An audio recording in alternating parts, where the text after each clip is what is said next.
अज आपां 551 अंग तो ज्ञान शुरू करन लगे जी। ये बिहागड़े राग दे विच चौथी पातशाही दी जिहड़ी वार हैगी उहदी 9वीं पौड़ी आपां लै रहे हैं।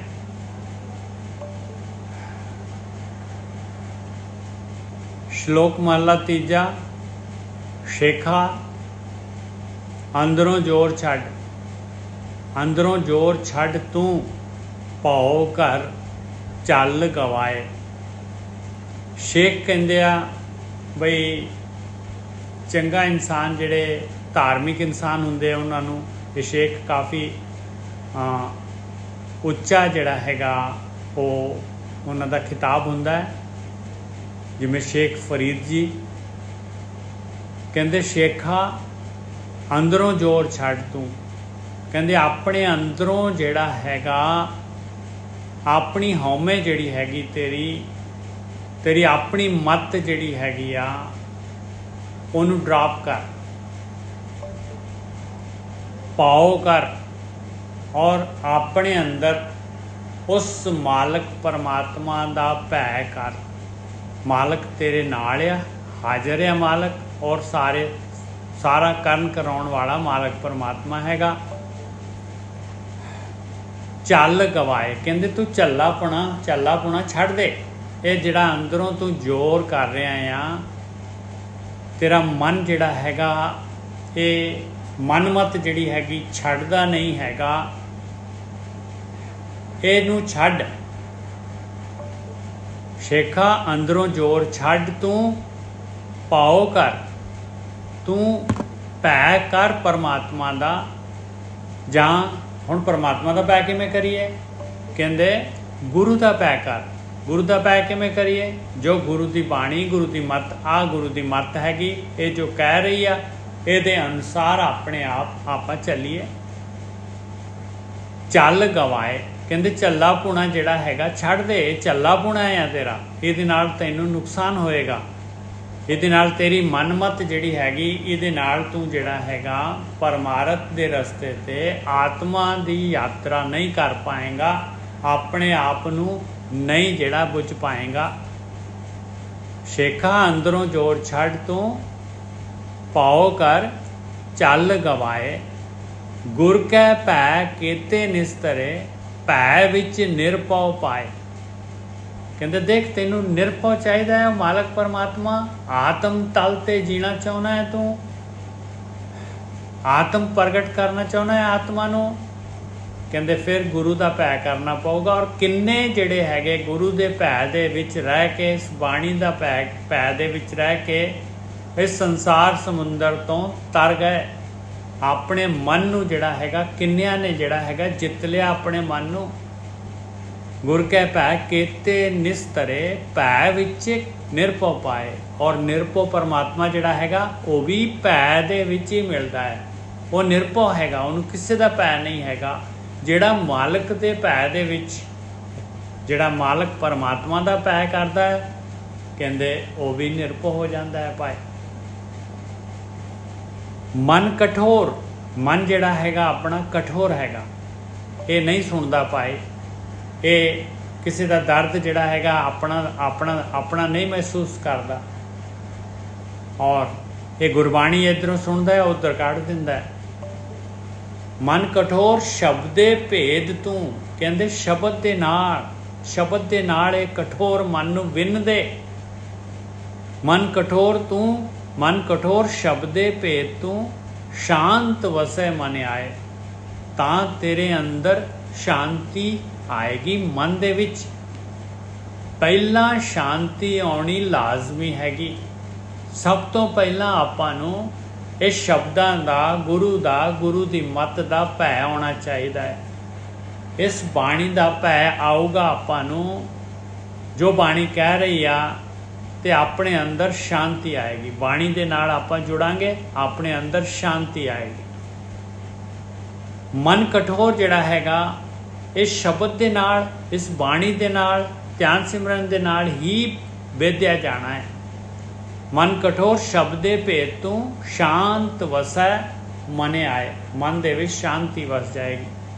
ਸ਼ਾਂਤੀ ਵਿੱਚ ਕਾਰ ਕਮਾਵਣੀ ਸਾ ਖਸਮ ਪਾਏ ਥਾਏ। ਫਿਰ ਸ਼ਾਂਤੀ ਵਿੱਚ ਜੇ ਤੂੰ ਭਗਤੀ ਕਰੇਗਾ, ਸ਼ਾਂਤੀ ਵਿੱਚ ਕਾਰ ਕਰੇਗਾ, ਜੋ ਬਾਣੀ ਕਹਿ ਰਹੀ ਆ ਉਹ ਸ਼ਾਂਤੀ ਵਿੱਚ ਕਰੇਗਾ। ਆਪਣੇ ਅੰਦਰ ਦੀ ਯਾਤਰਾ, ਧਿਆਨ ਸਿਮਰਨ, ਆਪਣੇ ਵਿਚਾਰ ਬੰਦ ਕਰਨੇ। ਸ਼ਾਂਤੀ ਵਿੱਚ ਕਾਰ ਕਮਾਵਣੀ ਸਾ ਖਸਮ ਪਾਏ ਥਾਏ। ਉਹ ਜਿਹੜੀ ਹੈਗੀ ਉਹਨੂੰ ਫਰੂਟ ਮਿਲੇਗਾ ਪਾਏ। ਉਹ ਖਸਮ ਪਰਮਾਤਮਾ ਜਿਹੜਾ ਹੈਗਾ ਥਾਂ ਪਾਊਗਾ। ਔਰ ਨਾਨਕ ਕਾਮ ਕ੍ਰੋਧ ਕਿਨੇ ਨਾ ਪਾਇਓ ਪੁੱਛੋ ਗਿਆਨੀ। ਗਿਆਨੀ ਚਾਹੇ ਕਹਿੰਦੇ ਦੇਖ ਲਾ ਪਿਆਰਿਆ, ਜੇ ਮਨ ਦੇ ਆਖੇ ਲੱਗਦਾ ਰਹੇਗਾ, ਮਨਮਤ ਦੇ ਨਾਲ ਚੱਲੇਗਾ ਤੇ ਮਨ ਨੇ ਕਾਮ ਕ੍ਰੋਧ ਲੋਭ ਮੋਹ ਹੰਕਾਰ ਛੱਡਣਾ ਨਹੀਂ ਹੈਗਾ। ਔਰ ਕਾਮ ਕ੍ਰੋਧ ਲੋਭ ਮੋਹ ਹੰਕਾਰ ਦੇ ਵਿੱਚ ਜਿਹੜਾ ਕਿਸੇ ਨੇ ਵੀ ਉਹ ਮਾਲਕ ਪਰਮਾਤਮਾ ਨੂੰ ਨਹੀਂ ਪਾਇਆ। ਮਹਾਰਾਜ ਕਹਿੰਦੇ ਆ ਤੀਸਰੀ ਪਾਤਸ਼ਾਹੀ, ਬਈ ਤੂੰ ਗਿਆਨੀਆਂ ਦੇ ਨਾਲ ਜਾ ਕੇ ਡਿਸਕਸ ਕਰ ਲਾ, ਪੁੱਛ ਲਾ ਗਿਆਨੀਆਂ ਨੂੰ ਜਾ ਕੇ। ਆ ਜਿਹੜੇ ਹੈਗੇ 36 ਬ੍ਰਹਮ ਗਿਆਨੀ ਗੁਰੂ ਗ੍ਰੰਥ ਸਾਹਿਬ ਦੇ ਵਿੱਚ ਹੈਗੇ ਔਰ ਉਹ ਜਿਹੜੇ ਆਹੀ ਗੱਲ ਕਹਿ ਰਹੇ ਹੈ। ਹਾਂਜੀ ਗੁਰਕੀ ਸਾਹਿਬ।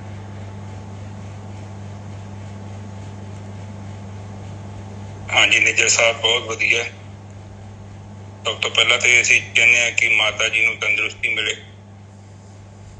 ਤੇ ਉਸ ਤੋਂ ਬਾਅਦ ਅਸੀਂ ਇਹ ਸੋਚਦੇ ਹਾਂ ਕਿ ਤੁਸੀਂ ਚੰਗੀ ਸਿਹਤ ਪਰਮਾਤਮਾ ਤੁਹਾਨੂੰ ਦੇਵੇ, ਦੋਵਾਂ ਜੋੜਿਆਂ ਨੂੰ, ਕਿਉਂਕਿ ਸੰਯੋਗ ਬਣਿਆ ਤੇ ਬਹੁਤ ਵਧੀਆ ਮਹੱਤਵਪੂਰਨ ਜਾਣਕਾਰੀ ਹੈ ਇਸ ਟਾਈਮ ਸ੍ਰਿਸ਼ਟੀ ਦੇ ਵਿੱਚ ਚੱਲ ਰਹੀ ਹੈ। ਬਹੁਤ ਚੋਟੀ ਦਾ ਗਿਆਨ, ਕੋਈ ਰਹਿ ਜੇ ਤੇ ਰਹਿ ਜੇ, ਉਹਦੀ ਮਰਜ਼ੀ ਹੈ। ਪਰ ਇਸ ਟਾਈਮ ਬ੍ਰਹਮ ਨੇ ਜੋ ਕਿਰਪਾ ਕੀਤੀ ਹੈ, ਜੋ ਮੇਰੀ ਨਜ਼ਰ 'ਚ ਹੈ, ਜੋ ਮੈਨੂੰ ਪਤਾ ਹੈ, ਜਿਸ ਚੀਜ਼ ਦੇ ਬਾਰੇ ਮੈਂ ਗੱਲ ਕਰਦਾ, ਕੋਈ ਰਹਿ ਜੇ ਤੇ ਰਹਿ ਜੇ, ਉਹਦੀ ਮਰਜ਼ੀ ਹੈ। ਪਰ ਇਸ ਟਾਈਮ ਬ੍ਰਹਮ ਜਿਹੜਾ ਵਾ ਉਹ ਪ੍ਰਗਟ ਹੈ। ਇਹ ਬ੍ਰਹਮ ਕਲਯੁਗ ਦੇ ਵਿੱਚ ਸਾਨੂੰ ਇੱਕ ਓਪਰਚੁਨਿਟੀ ਮਿਲੀ। ਜੜ ਗਿਆ ਜਿਹੜਾ ਰਹਿ ਗਿਆ ਰਹਿ ਗਿਆ। ਫਿਰ ਪਤਾ ਨਹੀਂ ਕਦੋਂ ਸਬੱਬ ਬਣੇ। ਇਹ ਕੁਦਰਤ ਦੇ ਤੌਰ ਤੇ ਇਹ ਸੰਗਤ ਬੜੀ ਔਖੀ ਮਿਲਦੀ ਹੈ। ਸੰਗਤ ਹੈ ਬਹੁਤ ਘੱਟ। ਕਾਰਨ ਕੀ ਹੈ?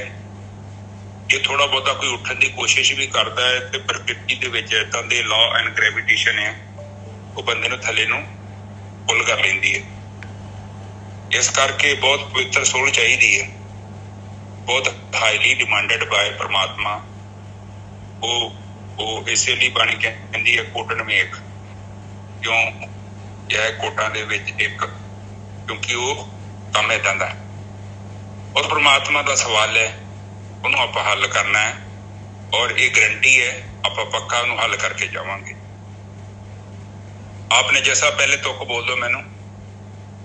श्लोक महला तीजा, शेखा अंदरों जोर छड़ तू। ये भगती करने वाले नू शेख कह रहे हैं, कहते तू शेख बनया होया आ, भगती के रस्ते ते चल रहा आ, पर तेरे अंदर जिहड़ी हैगी आ तेरी तेरी तेरे तू जिहड़ा हैगा अपनी मत ही रख रहे ऊपर। तू जिहड़ा हैगा जो तू कहना आ उसे दे उत्ते दृढ़ हो जाना है तू। ये तो जिहड़ा हैगा तेरा मन इन्ना कठोर आ बई ब्रह्म ज्ञान लैंदा ही नहीं है, गुरु की मत लैंदा ही नहीं है, गुरु की मत का भय करता ही नहीं है। शेखा अंदरों जोर छड़ तू भाओ कर, कहते डर अपने परमात्मा के डर दे विच, गुरु की मत दे विच, गुरु की मत के डर दे विच, गुरु के डर दे विच जिहड़ा हैगा चल। ये भगती गुरु के डर दे विच, परमात्मा के डर दे विच होगी।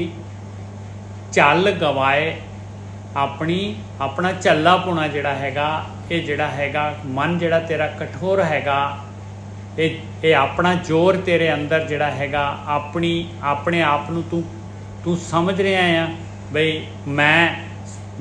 मैं करता हैगा आ, ये झल्लपुणा छड्ड दे।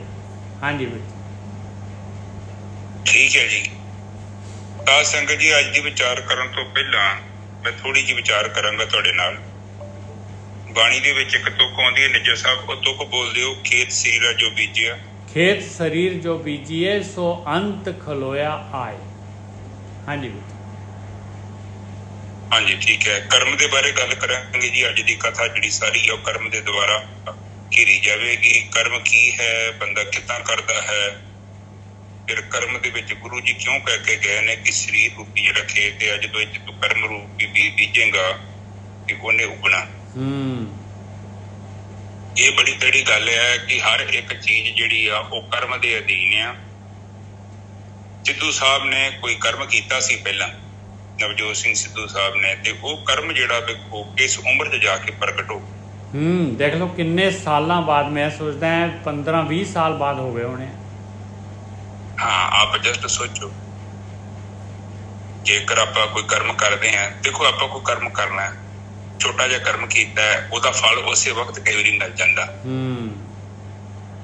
ਜਦੋਂ ਤੁਸੀਂ ਕੰਮ ਕੀਤਾ, ਸਵੇਰੇ ਦਿਹਾੜੀ ਲਾਈ, ਸ਼ਾਮੀ ਪੈਸੇ ਲੈ ਲਏ, ਈਵਨਿੰਗ ਟਾਈਮ ਉਹਨਾਂ ਨੇ ਤੁਹਾਡੇ ਹੱਥ 'ਚ ਪੈਸੇ ਫੜਾ ਦਿੱਤੇ ਵੀ ਤੁਹਾਡੇ ਇੰਨੇ ਪੈਸੇ ਬਣੇ, ਇਹ ਵੀ ਕਰਮ ਆ।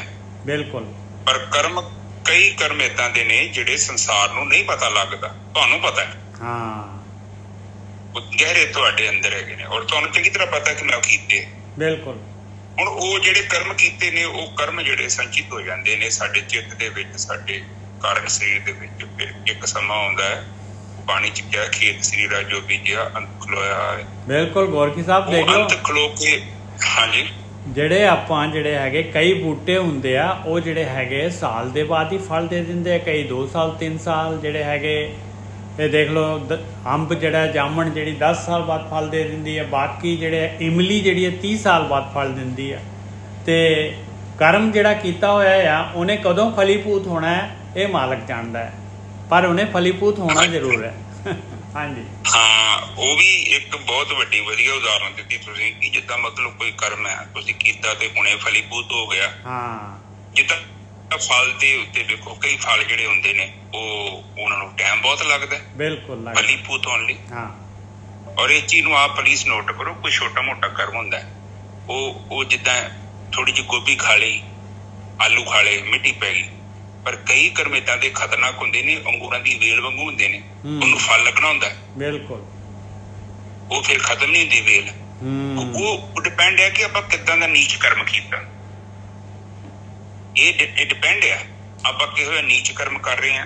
ਕਿਉਂਕਿ ਆਖਰ ਦੇ ਵਿੱਚ ਦੇਖੋ ਪਤਾ ਕੀ ਦਾ, ਗੇਮ ਤੇ ਸਾਡੀ ਹੈ। ਐਵੇਂ ਲੋਕਾਂ ਨੂੰ ਕਾਹਨੂੰ ਤੁਸੀਂ ਧੋਖਾ ਦੇ ਦਿੰਦੇ ਜੋ, ਧੋਖਾ ਤੁਸੀਂ ਆਪਣੇ ਆਪ ਨੂੰ ਦੇ ਰਹੇ ਜੋ। ਬਿਲਕੁਲ ਸਾਹਿਬ, ਬਿਲਕੁਲ ਸਹੀ ਹੈ ਜੀ, ਬਿਲਕੁਲ ਸਹੀ ਆ, ਕਿਉਂਕਿ ਯਾਤਰਾ ਤਾਂ ਆਪਣੀ ਆ। ਕੋਈ ਪਤਨੀ ਕਵੇ, ਕੋਈ ਕਵੇ ਪਤਨੀ ਕਵੇ ਮੈਂ ਪਤੀ ਨੂੰ ਧੋਖਾ ਦੇ ਰਹੀ ਹਾਂ, ਪਤੀ ਕਵੇ ਮੈਂ ਪਤਨੀ ਨੂੰ ਧੋਖਾ ਦੇ ਰਿਹਾ, ਜਾਂ ਬੱਚਿਆਂ ਨੂੰ ਦੇ ਰਿਹਾ, ਜਾਂ ਮਾਂ ਬਾਪ ਨੂੰ ਦੇ ਰਿਹਾ। ਇਹ ਤਾਂ ਸਵਾਲ ਹੀ ਤੁਹਾਡਾ ਹੈ, ਤੁਸੀਂ ਆਪਣੇ ਆਪ ਨੂੰ ਧੋਖਾ ਦੇ ਰਹੇ ਜੋ। ਤੁਸੀਂ ਆਪਣੇ ਖੇਤ ਦੇ ਵਿੱਚ ਜੋ ਬੀਜ ਰਹੇ ਜੋ, ਉਹਨੇ ਫਲੀਭੂਤ ਹੋ ਜਾਣਾ। ਬਿਲਕੁਲ ਸਹੀ ਹੈ ਜੀ, ਬਿਲਕੁਲ। ਇਸ ਕਰਕੇ ਬਾਣੀ ਦੇ ਵਿੱਚ ਕਹਿ ਰਹੇ ਨੇ ਕਿ ਐਸੇ ਕਰਮ ਬਹੁਤ ਬਸਾਏ। ਮੈਂ ਕਈ ਵਾਰੀ ਇਹ ਪੰਗਾ ਲੈ ਚੁੱਕਿਆ, ਮੈਨੂੰ ਪਤਾ ਹੈ ਇਹ ਜਿਹੜੇ ਮੈਂ ਕਰਮ ਲੈ ਕੇ ਜਾਣਾ ਫਿਰ ਉੱਥੇ ਮੈਨੂੰ ਭੋਗਣੇ ਪੈਂਦੇ ਨੇ। ਬਿਲਕੁਲ, ਉਹ ਜੂਨਾਂ 'ਚ ਜਾਣਾ ਪੈਂਦਾ। ਹੁਣ ਨਹੀਂ ਮੈਂ ਪੰਗਾ ਲੈਣਾ। ਕਿਉਂ ਨਹੀਂ ਲੈਣਾ? ਇਹ ਸੰਸਾਰ 'ਚੋਂ ਨਿਕਲਣ ਦਾ ਹੋਰ ਕੋਈ ਤਰੀਕਾ ਹੀ ਨਹੀਂ ਹੈਗਾ। ਇੱਕੋ ਹੀ ਤਰੀਕਾ, ਤੁਸੀਂ ਕਰਮ ਨੂੰ ਛੱਡ ਦਿਓ ਤੇ ਤੁਸੀਂ ਬਾਹਰ ਆ ਜਾਓ। ਔਰ ਕਰਮ ਕਰਦੇ ਆ ਆਪਾਂ ਇੱਛਾਵਾਂ ਦੇ ਨਾਲ, ਔਰ ਇੱਛਾਵਾਂ ਜਿਹੜੀਆਂ ਹੈਗੀਆਂ ਉਹੀ ਜਿਹੜੀਆਂ ਹੈਗੀਆਂ ਉਹ ਜੂਨਾਂ ਬਣ ਜਾਂਦੀਆਂ। ਹਾਂਜੀ ਵੀ ਹਾਂ, ਦੇਖੋ ਕਈ ਵਾਰੀ ਕਿਸਾਨ ਹੁੰਦੇ ਨੇ, ਕਿਸਾਨ ਨੂੰ ਔਰ ਕੋ ਖੇਤੀ ਵੀ ਹੈਗੀ ਹੈ, ਔਰ ਕੋ ਫਸਲ ਵੀ ਹੈਗੀ ਹੈ, ਉਹਨੇ ਬੀਜਣੀ ਹੈ, ਵੀ ਹੈਗਾ। ਉਹਨੂੰ ਟੈਕਨੀਕ ਤਾਂ ਨਹੀਂ ਪਤਾ, ਕਿਹੜੇ ਮੌਸਮ 'ਚ ਵੀ ਬੀਜਣਾ ਵਾ, ਕਿਦੋਂ ਬੀਜਣੀ ਆ, ਇਹ ਸਾਰਾ ਕੁਝ ਨੂੰ ਜਾਣਕਾਰੀ ਹੋਣੀ ਚਾਹੀਦੀ ਹੈ। ਜੇ ਪੈਲੀ ਦੀ ਤਿਆਰੀ ਨਹੀਂ ਕੀਤੀ, ਭਾਵੇਂ ਜ਼ਮੀਨ ਹੈਗੀ ਹੈ, ਭਾਵੇਂ ਬੀਜ ਹੈਗਾ, ਭਾਵੇਂ ਪਾਣੀ ਹੈਗਾ, ਭਾਵੇਂ ਮਸ਼ੀਨ ਹੈਗੀ ਹੈ, ਪਰ ਉਹ ਉਪਜਾਊ ਉਨੀ ਉਹਨੂੰ ਰਿਜ਼ਲਟ ਨਹੀਂ ਮਿਲਣਾ ਜਿੰਨਾ ਵਧੀਆ ਉਸ ਇਨਸਾਨ ਨੂੰ ਮਿਲੂਗਾ ਜਿਹਨੂੰ ਇਹ ਪਤਾ ਹੈ ਕਿ ਪੈਲੀ ਵਰਤਰ ਕਦੋਂ ਆਈ ਹੈ। ਹੁਣ ਜੇ ਮੰਨ ਲਓ ਕਣਕ ਦਾ ਮੌਸਮ ਹੈ, ਹੁਣ ਅੱਜ ਲਾ ਲਓ ਝੋਨੇ ਦਾ ਮੌਸਮ ਹੈ, ਤੇ ਹੁਣ ਦੀ ਕਣਕ ਬੀਜੋਗੇ ਤੇ ਕੀ ਗੱਲ ਬਣੇ? ਉੱਗੂਗੀ ਨਹੀਂ। ਹਾਂ, ਇਸੇ ਤਰ੍ਹਾਂ ਤੁਹਾਡੇ ਕਰਮ ਆ। ਕਰਮ ਕਰਨ ਟਾਈਮ ਤੇ ਕਰਨ ਦਾ ਫਾਇਦਾ ਹੈ। ਹੁਣ ਸਾਹਮਣੇ ਤੁਹਾਡੇ ਸਾਹਮਣੇ ਪ੍ਰਕਿਰਤੀ ਨੇ ਕੋਈ ਸਵਾਲ ਕਰਤਾ, ਤੁਹਾਡੇ ਸਾਹਮਣੇ ਕੋਈ ਕਰਮ ਕਰਨਾ ਹੈ, ਤੁਸੀਂ ਹੁਣ ਤੁਸੀਂ ਇੱਥੇ ਨਹੀਂ ਕੀਤਾ ਤੇ ਨਿੱਜਾ ਸਾਹਿਬ ਬੇਟਾਈਮ ਹੀ ਕਰਨ ਦਾ ਫਾਇਦਾ ਕੀ ਹੈ? ਬਿਲਕੁਲ, ਉਹ ਤੇ ਫਸਲ ਵਾਲਾ ਹਿਸਾਬ ਆ। ਮੁੜ ਕੇ ਤੁਸੀਂ ਕਹਿਣਾ ਕਿ ਮੈਂ ਕਰਮ ਕੀਤਾ ਹੈ, ਪ੍ਰਕਿਰਤੀ ਨੇ ਕਹਿਣਾ ਹੈ ਸੱਜਣਾ ਚਰਨਜੀਤ, ਉਹ ਜਦੋਂ ਮੌਸਮ ਸੀ ਉਹ ਤੇਰੇ ਘਰ ਆਇਆ ਸੀ ਬੰਦਾ, ਉਹ ਤੈਨੂੰ ਪਤਾ ਸੀ ਇਹ ਕੰਮ ਤੂੰ ਕਰਨਾ ਸੀ, ਤੂੰ ਉਦੋਂ ਬਹਾਨਾ ਮਾਰਤਾ, ਝੂਠ ਬੋਲਤਾ ਹੀ। ਹੁਣ ਤੂੰ ਕਰੀ ਜਾਂਦਾ ਵਾ ਤੇ ਇਹ ਬੇਮਤਲਬ ਤੂੰ ਹੁਣ ਗੁਰਦੁਆਰੇ ਜਾ ਕੇ ਉੱਥੇ ਲੰਗਰ ਵੀ ਲਾਤਾ, ਤੂੰ ਉੱਥੇ ਸੇਵਾ ਕਰਤੀ, ਤੂੰ ਹੁਣ ਭਾਵੇਂ ਜੋ ਮਰਜ਼ੀ ਦੇ ਦੇ, ਮੁਰਦੇ ਦੇ ਮੂੰਹ ਚ ਪਾਉਣ ਵਾਲਾ ਕੰਮ ਹੋਇਆ। ਇਹ ਚੀਜ਼ ਸਾਨੂੰ ਸਿਖਾਈ ਗਈ। ਹੁਣ ਬੰਦਾ ਮਰਦਾ ਇੱਕ ਤਾਂ ਲੋਕੀ ਉਹ ਤਾਂ ਵੀ ਖੰਡ ਪਾਠ ਕਰਾਓ ਜੀ, ਇੱਥੇ 400-500 ਬੰਦਾ ਸੱਦੋ, ਉਹਨਾਂ ਦੀ ਰੋਟੀ ਪਾਣੀ, ਅੱਜ ਕੱਲ੍ਹ ਤੇ ਵਿਆਹਾਂ ਵਾਲਾ ਸਿਸਟਮ ਕਰਕੇ ਬੈਠੇ ਆ, ਪਰ ਉਹਦਾ ਕੋਈ ਫਾਇਦਾ ਨਹੀਂ, ਕਿਉਂਕਿ ਜਿਉਂਦੇ ਨੇ ਤੇ ਰੋਟੀ ਦਿੱਤੀ ਨੀ ਉਹਨੂੰ। ਇਹ ਕਰਮ ਦਾ ਮੁੱਲ ਉਦੋਂ ਆ ਜਦੋਂ ਪ੍ਰਕਿਰਤੀ ਨੇ ਤੁਹਾਡੇ ਗਾੜੀ ਸਵਾਲ ਖੜਾ ਕਰਤਾ।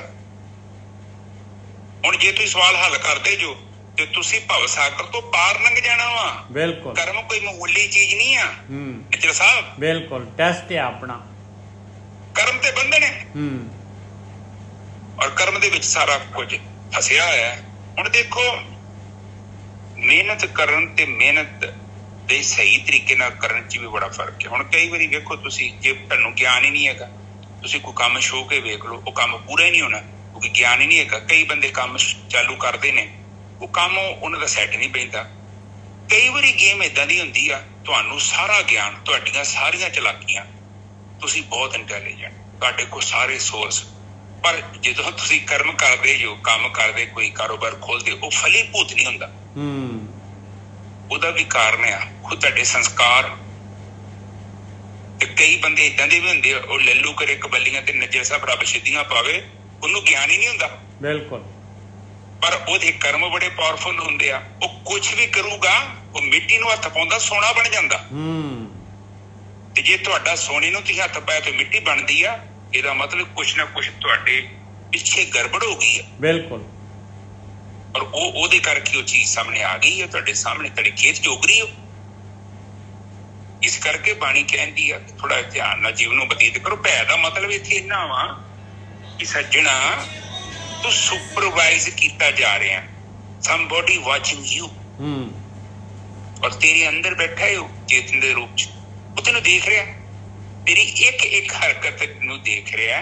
ਇਸ ਕਰਕੇ ਜਦੋਂ ਕੋਈ ਵੇਂਦਾ ਪਿਆ ਨਾ, ਤੇ ਬੰਦਾ ਦੇ ਚੱਲਣ ਦਾ ਤਰੀਕਾ ਵੇਖੋ, ਕਿਸੇ ਨੂੰ ਤੁਸੀਂ ਵੇਖੋਗੇ ਨਾ, ਉਹਨੂੰ ਕੋਈ ਧਿਆਨ ਨਹੀਂ ਦੇ ਰਿਹਾ ਤੇ ਉਹਨੂੰ ਕੋਈ ਇੰਨੀ ਪ੍ਰੋਬਲਮ ਨਹੀਂ ਹੈ, ਪਰ ਜਦੋਂ ਕੋਈ ਨੂੰ ਵੇਖਣ ਡੈ ਪੈਂਦਾ ਤੇ ਬੰਦੇ ਦੀ ਚਾਲ ਬਦਲ ਜਾਂਦੀ। ਇਸੇ ਕਰਕੇ ਕਹਿੰਦੇ ਭੈ ਦੇ ਵਿੱਚ ਜੀਵਨ ਬਤੀਤ ਕਰ, ਕਿਉਂਕਿ ਤੈਨੂੰ ਕੋਈ ਪ੍ਰੋਬਲਮ ਨਾ ਹੋ ਜਾਏ। ਦੇਖੋ ਹੁਣ ਇੱਥੇ ਆਪਾਂ ਭਗਤੀ ਕਰਨੀ ਆ, ਕਿਸ ਲਈ ਕਰਨੀ ਆ? ਇਹ ਚੀਜ਼ ਤਾਂ ਤੁਹਾਨੂੰ ਪਹਿਲੀ ਗੱਲ ਤੇ ਗਿਆਨ ਹੋਣਾ ਚਾਹੀਦਾ। ਕਿਉਂ ਕਰ ਰਹੇ ਆ ਆਪਾਂ ਭਗਤੀ? ਕੋਈ ਪਦਾਰਥ ਪ੍ਰਾਪਤ ਕਰਨਾ ਹੈ, ਜਾਂ ਦੇਹ ਨਿਰੋਗਤਾ ਚਾਹੀਦੀ ਹੈ, ਜਾਂ ਇਸ ਤੋਂ ਉੱਪਰ ਦਾ ਕੋਈ ਟਾਰਗੇਟ? ਇਹ ਤੁਹਾਨੂੰ ਪਤਾ ਹੋਣਾ ਚਾਹੀਦਾ, ਕਿਉਂਕਿ ਕੰਮ ਕੋਈ ਵੀ ਸ਼ੁਰੂ ਕਰਨ ਤੋਂ ਪਹਿਲਾਂ ਤੁਹਾਨੂੰ ਟਾਰਗੇਟ ਦੇ ਬਾਰੇ ਗਿਆਨ ਹੋਣਾ ਚਾਹੀਦਾ। ਜਿੱਦਾਂ ਤੁਸੀਂ ਹੁਣ ਫਸਲ ਬੀਜਣੀ ਹੈ, ਤੁਸੀਂ ਕੀ ਚਾਹੁੰਦੇ ਹੋ? ਇਹ ਪੈਲੀ ਚ ਮੈਂ 20 ਬੋਰੀਆਂ, 25 ਬੋਰੀਆਂ, 26 ਬੋਰੀਆਂ ਕਣਕ ਦੀਆਂ ਕੱਢਣੀਆਂ। ਇਹ ਉਹ ਕਿਸਾਨ ਦਾ ਇੱਕ ਟਾਰਗੇਟ ਹੈ। ਹੁਣ ਸਾਡਾ ਟਾਰਗੇਟ ਇੱਥੇ ਕੀ ਹੈ? ਆਤਮ ਗਿਆਨ ਨੂੰ ਪ੍ਰਾਪਤ ਕਰਨਾ। ਲਕਸ਼ ਦਾ ਪਤਾ ਹੋਣਾ ਚਾਹੀਦਾ, ਜਾਣਾ ਕਿੱਥੇ ਹੈ, ਇਹਦੀ ਤੇ ਯਾਤਰਾ ਕਰੀਏ। ਲਕਸ਼ ਕੀ ਕਹਿੰਦਾ ਹੈ? ਬਾਣੀ ਚ ਕਹਿ ਰਹੇ ਨੇ ਕਿ ਅਨਮਨੀ ਅਵਸਥਾ ਪ੍ਰਾਪਤ ਕਰਨੀ ਹੈ, ਸਹਿਜ ਅਵਸਥਾ ਪ੍ਰਾਪਤ ਕਰਨੀ ਹੈ, ਜਿੱਥੇ ਸਾਰਾ ਕੁਝ ਰੁਕ ਜੇ, ਸਥਿਰ ਹੋ ਜੇ, ਜਿੱਥੇ ਇੰਨਾ ਮਨ ਨਿਰਮਲ ਹੋ ਜੇ ਕਿ ਭਗਵਾਨ ਤੇ ਸਾਡੇ ਚ ਕੋਈ ਭੇਦ ਨਾ ਰਹੇ। ਮਨ ਨਿਰਮਲ ਕਰਨਾ ਹੈ, ਕਹਿਣ ਤੋਂ ਭਾਵ, ਠੀਕ ਹੈ ਜੀ? ਬਿਲਕੁਲ। ਹੁਣ ਇੱਥੇ ਨਿੱਜਰ ਸਾਹਿਬ ਇੱਕ ਚੀਜ਼ ਹੋਰ ਬੜੀ ਨੋਟ ਕਰਨ ਵਾਲੀ, ਹੁਣ ਨਾਰਮਲੀ ਐਕਸਰਸਾਈਜ਼ ਕਰਕੇ ਜਿਹੜਾ ਸਰੀਰ ਆ ਤੰਦਰੁਸਤ ਬਣ ਜਾਂਦਾ, ਪਰ ਜਦੋਂ ਤੁਸੀਂ 60-70 ਸਾਲ ਧਿਆਨ ਹੀ ਨਾ ਦਿੱਤਾ ਹੋਵੇ, ਤੈਨੂੰ ਬੁੱਢੇ ਬਾਰੇ ਐਕਸਰਸਾਈਜ਼ ਸ਼ੁਰੂ ਕਰ ਦੋ, ਤੇ ਨਿੱਜਰ ਸਾਹਿਬ ਉਹ ਚੀਜ਼ ਥੋੜੀ ਬਣਨੀ ਹੈ ਨਾ, ਜਿਹੜਾ ਪੁਰਜੇ ਤੁਸੀਂ ਖਰਾਬ ਕਰ ਲਏ। ਸੋ ਇਸ ਕਰਕੇ ਜਿੰਨਾ ਆਪਾਂ ਦੂਰ ਜਾਂਦੇ ਆ ਨਾ, ਉਹਨਾਂ ਸਰੀਰ ਲਈ ਰਿਕਵਰ ਕਰਨਾ ਔਖਾ ਹੈ। ਔਰ ਇਹ ਵੀ ਨਾ ਸੋਚੀਏ ਕਿ ਹੁਣ ਬੁੱਢੇ ਬਾਰੇ ਜਾ ਕੇ ਰੱਬ ਦਾ ਨਾਂ ਲਵਾਂਗੇ, ਉਦੋਂ ਜਿਮ ਕਰਨ ਵਾਲਾ ਹਿਸਾਬ ਹੈ। ਹੁਣ ਸਰੀਰ ਚ ਤੇ ਉਹ ਗੱਲਬਾਤ ਨਹੀਂ ਰਹੀ, ਕਿਉਂਕਿ ਮਸ਼ੀਨ ਦੇ ਪੁਰਜੇ ਤੁਸੀਂ ਕੰਮ ਕਰ ਕਰਕੇ ਖਰਾਬ ਕਰ ਲਏ, ਉਦੋਂ ਧਿਆਨ ਨਹੀਂ ਦਿੱਤਾ। ਹੁਣ ਸਾਡੀ ਫੈਮਿਲੀ ਚ ਇੱਕ ਮੁੰਡਾ ਵਾ, ਉਹ ਪਾਣੀ ਘੱਟ ਪੀਂਦਾ ਸੀ, ਤੇ ਉਹ ਵਿਚਾਰੇ ਨੂੰ ਪਤਾ ਨਹੀਂ ਸੀ ਕਿ ਬਿਮਾਰੀ ਮਾਨਸਿਕ ਆ, ਤੇ ਉਹਨੂੰ ਇਹ ਕਰਕੇ ਪਾਣੀ ਘੱਟ ਪੀਂਦਾ ਕਿ ਮੈਨੂੰ ਪਿਸ਼ਾਬ ਨਾ ਆਵੇ, ਜ਼ਿਆਦਾ ਪਾਣੀ ਨਾ ਪੀਣ ਦਾ ਕਾਰਨ ਸੀ। ਪਰ ਮੁੜ ਕੇ ਉਹਨੂੰ ਪਤਾ ਲੱਗਾ ਕਿ ਉਹਦੇ ਸਰੀਰ ਦੀ ਮਸ਼ੀਨ ਖਰਾਬ ਹੋ ਗਈ ਹੈ ਸਾਰੀ, ਤੇ ਹੁਣ ਉਹ ਰਿਕਵਰ ਕਰੂਗਾ ਤੇ ਉਹਨੂੰ ਬਹੁਤ ਟਾਈਮ ਲੱਗਣਾ, ਕਿਉਂਕਿ ਸਰੀਰ ਦੇ ਵਿੱਚ ਨੁਕਸ ਪੈ ਗਿਆ। ਜਿਹੜਾ ਕੰਮ ਪਾਣੀ ਨੇ ਕਰਨਾ ਸੀ ਉਹਨੂੰ ਕੀਤਾ ਨਹੀਂ। ਇਸੇ ਤਰ੍ਹਾਂ ਜਿੱਦਾਂ ਦਾ ਆਪਾਂ ਕਰਮ ਕਰਦੇ ਆ ਨਾ, ਦੇਖੋ ਇਹ ਕਰਮ ਬੜੀ ਤੜੀ ਚੀਜ਼ ਹੈ, ਉਹਦੇ ਵਿੱਚ ਫਲ ਹੈਗਾ। ਬਾਣੀ ਕਹਿੰਦੀ ਐਸਾ ਕਰਮ, ਨਿੱਜਰ ਸਾਹਿਬ ਬੋਲ ਦੋ। ਐਸਾ ਕੰਮ ਮੂਲ ਨਾ ਕੀਚੇ ਜਿੰਤ ਅੰਤ ਪਛੋਤਾਈਏ। ਹਾਂ, ਏਦਾਂ ਦਾ ਕਰਮ ਨਾ ਕਰੋ। ਹੁਣ ਤੁਸੀਂ ਵੇਖਿਆ ਕਿਤੇ ਸੰਗਤ ਜੀ ਤੁਹਾਡੇ ਫੈਮਿਲੀ 'ਚ ਵਾਪਰੀ ਹੋਊਗੀ ਘਟਨਾ, ਕਈ ਲੋਕ ਬੜੀ ਵੱਡੀ ਨੌਕਰੀ ਪ੍ਰਾਪਤ ਕਰ ਲੈਂਦੇ ਆ, ਕਈ ਲੋਕ ਅਮਰੀਕਾ, ਕੈਨੇਡਾ, ਆਸਟ੍ਰੇਲੀਆ, ਵੱਡੀਆਂ ਵੱਡੀਆਂ ਕੰਟਰੀਆਂ 'ਚ ਚੱਲ ਜਾਂਦੇ। ਬਾਅਦ ਦੇ ਵਿੱਚ ਕੀ ਹੁੰਦਾ ਕਿ ਕੁਝ ਸਮੇਂ ਬਾਅਦ ਉਹਨਾਂ ਕੋਲ ਐਸਾ ਕਰਮ ਹੋ ਜਾਂਦਾ ਹੈ, ਉਹ ਕੰਟਰੀ ਨੇ ਡਿਪੋਰਟ ਕਰ ਦਿੰਦੀਆਂ। ਨਿੱਜਰ ਸਾਹਿਬ ਬਿਲਕੁਲ ਕਰ ਦਿੰਦੀਆਂ। ਇਹਦਾ ਮਤਲਬ ਕੀ ਹੋਇਆ? ਉਹਦੇ ਕਰਮਾਂ ਨੇ ਟਿਕ ਨਹੀਂ ਦਿੱਤਾ ਨੂੰ ਉੱਥੇ। ਕਈ ਬੰਦੇ ਏਦਾਂ ਦੇ ਹੁੰਦੇ, ਉਹ ਚਲਾ ਗਿਆ, ਵਕਤ ਨੇ ਐਸੀ ਗੇਮ ਕਮਾਈ, ਉਹਨੂੰ ਚੁੱਕ ਕੇ ਫੇਰ ਜ਼ੀਰੋ ਕਰਤਾ। ਬਿਲਕੁਲ। ਇਹ ਤਾਂ ਹੁੰਦਾ ਹੈ। ਇਹ ਸਭ ਕੀ ਹੋ ਰਿਹਾ? ਇਹ ਸਭ ਕਰਮ। ਨੌਕਰੀ ਮਿਲ ਗਈ, ਵੱਡਾ ਅਫਸਰ ਹੋ ਗਿਆ, ਬੜੀ ਉਹਦੀ ਇੱਜ਼ਤ ਹੋ ਗਈ, ਮਾਣ ਹੋ ਗਿਆ, ਸੁਭਾ ਮਿਲ ਗਈ, ਹਾਰ ਪੈ ਗਏ ਗਲ 'ਚ। ਇੱਕ ਦਿਨ ਪਤਾ ਲੱਗਾ ਜੀ ਉਹਨੇ ਕੋਈ ਕਰਪਸ਼ਨ ਕੀਤੀ, ਚੁੱਕ ਕੇ ਅਗਲਾ ਜੇਲ੍ਹ 'ਚ ਸੁੱਟਿਆ। ਉਹਦੇ ਕਰਮ ਪ੍ਰਗਟ ਹੋ ਗਏ। ਇਹ ਸਭ ਜੀਵਨ ਦੇ ਵਿੱਚ ਜੋ ਵੀ ਕੁਝ ਹੋ ਰਿਹਾ ਨਾ, ਦੇਖੋ ਇਹਨੂੰ ਇਹ ਸੋਚੋ ਕਿ ਪੁਰਾਤਨ ਕੀਤੇ ਹੋਏ ਕਰਮ ਨੇ ਔਰ ਉਹਨਾਂ ਨੇ ਫਲੀਭੂਤ ਹੋਣਾ। ਔਰ ਸਾਡੀ ਜ਼ਿੰਦਗੀ 'ਚ ਜੋ ਵੀ ਕੁਝ ਹੋ ਰਿਹਾ ਨਾ, ਤੁਸੀਂ ਵਿਊ ਕਰੋ ਇਹਨੂੰ। ਜਦੋਂ ਤੁਸੀਂ ਵੇਖੋਗੇ ਨਾ ਧਿਆਨ ਦੇ ਨਾਲ, ਤੁਹਾਨੂੰ ਖੁਦ ਪਤਾ ਲੱਗ ਜਾਣਾ ਉਹਦੇ ਪਿੱਛੇ ਕੁਛ ਨਾ ਕੋਈ ਕਾਰਨ ਹੈ। ਤੇ ਇਹ ਚੀਜ਼ ਨੂੰ ਆਪਾਂ ਨੂੰ ਸਵੀਕਾਰ ਕਰਨਾ ਪਊਗਾ। ਇਸੇ ਕਰਕੇ ਬਾਣੀ ਕਹਿ ਰਹੀ, ਇੱਕ ਭੈ ਦੇ ਵਿੱਚ ਜੀਵਨ ਬਤੀਤ ਕਰਕੇ, ਕਿਉਂਕਿ ਤੂੰ ਜੋ ਵੀ ਚੀਜ਼ ਬੀਜੇਗਾ ਉਹਨੇ ਫਲੀਭੂਤ ਹੋਣਾ। ਇਹ ਹੋ ਸਕਦਾ ਹੈ ਕਿ ਕਈ ਵਾਰੀ ਫਲ ਛੇਤੀ ਮਿਲ ਜਾਂਦਾ ਹੈ, ਔਰ ਕਈ ਵਾਰੀ ਨਿੱਜਰ ਸਾਹਿਬ ਫਲ ਜਿਹੜਾ ਵਾ ਨਵਜੀਤ ਸਿੰਘ ਸਿੱਧੂ ਵਾਂਗੂ ਸਮਾਂ ਪਾ ਕੇ ਮਿਲੂਗਾ। ਔਰ ਉਹ ਜਦੋਂ ਵੀ ਫਲ ਮਿਲੇਗਾ ਔਰ ਫਿਰ ਉਸ ਨੂੰ ਖਾਣਾ ਪਵੇ। ਇਹ ਅੱਜ ਦੀ ਵਿਚਾਰ ਸੀ, ਅੱਜ ਦੀ। ਤੋ ਇਹਨੂੰ ਆਪਾਂ ਦਿਮਾਗ 'ਚ ਰੱਖਣਾ। ਕੋਈ ਵੀ ਕੰਮ ਕਰਨਾ ਹੈ, ਸੁੱਤਿਆਂ ਨਹੀਂ ਕਰਨਾ, ਹੋਸ਼ 'ਚ ਕਰਨਾ। ਹੁਣ ਉਹ ਕਹਿ ਰਹੇ ਨੇ ਕਿ ਸੇਖਾ ਅੰਦਰ ਜ਼ੋਰ ਛੱਡ ਤੂੰ ਪੌਕਰ ਝੱਲ ਗਵਾਏ। ਅੰਦਰੋਂ ਜ਼ੋਰ ਛੱਡ ਤੂੰ, ਅੰਦਰੋਂ। ਹਾਂਜੀ ਬੇਟਾ, ਮਤਲਬ ਅੰਦਰੋਂ ਜ਼ੋਰ ਛੱਡ ਦੇ, ਮਤਲਬ ਆਪਣੇ ਅੰਦਰ ਜਿਹੜਾ ਹੈਗਾ ਆਪਣੀ ਮੱਤ ਆ ਜ਼ੋਰ। ਆਪਣਾ ਕੀ ਆ? ਆਪਣੀ ਮੱਤ ਆ ਜ਼ੋਰ।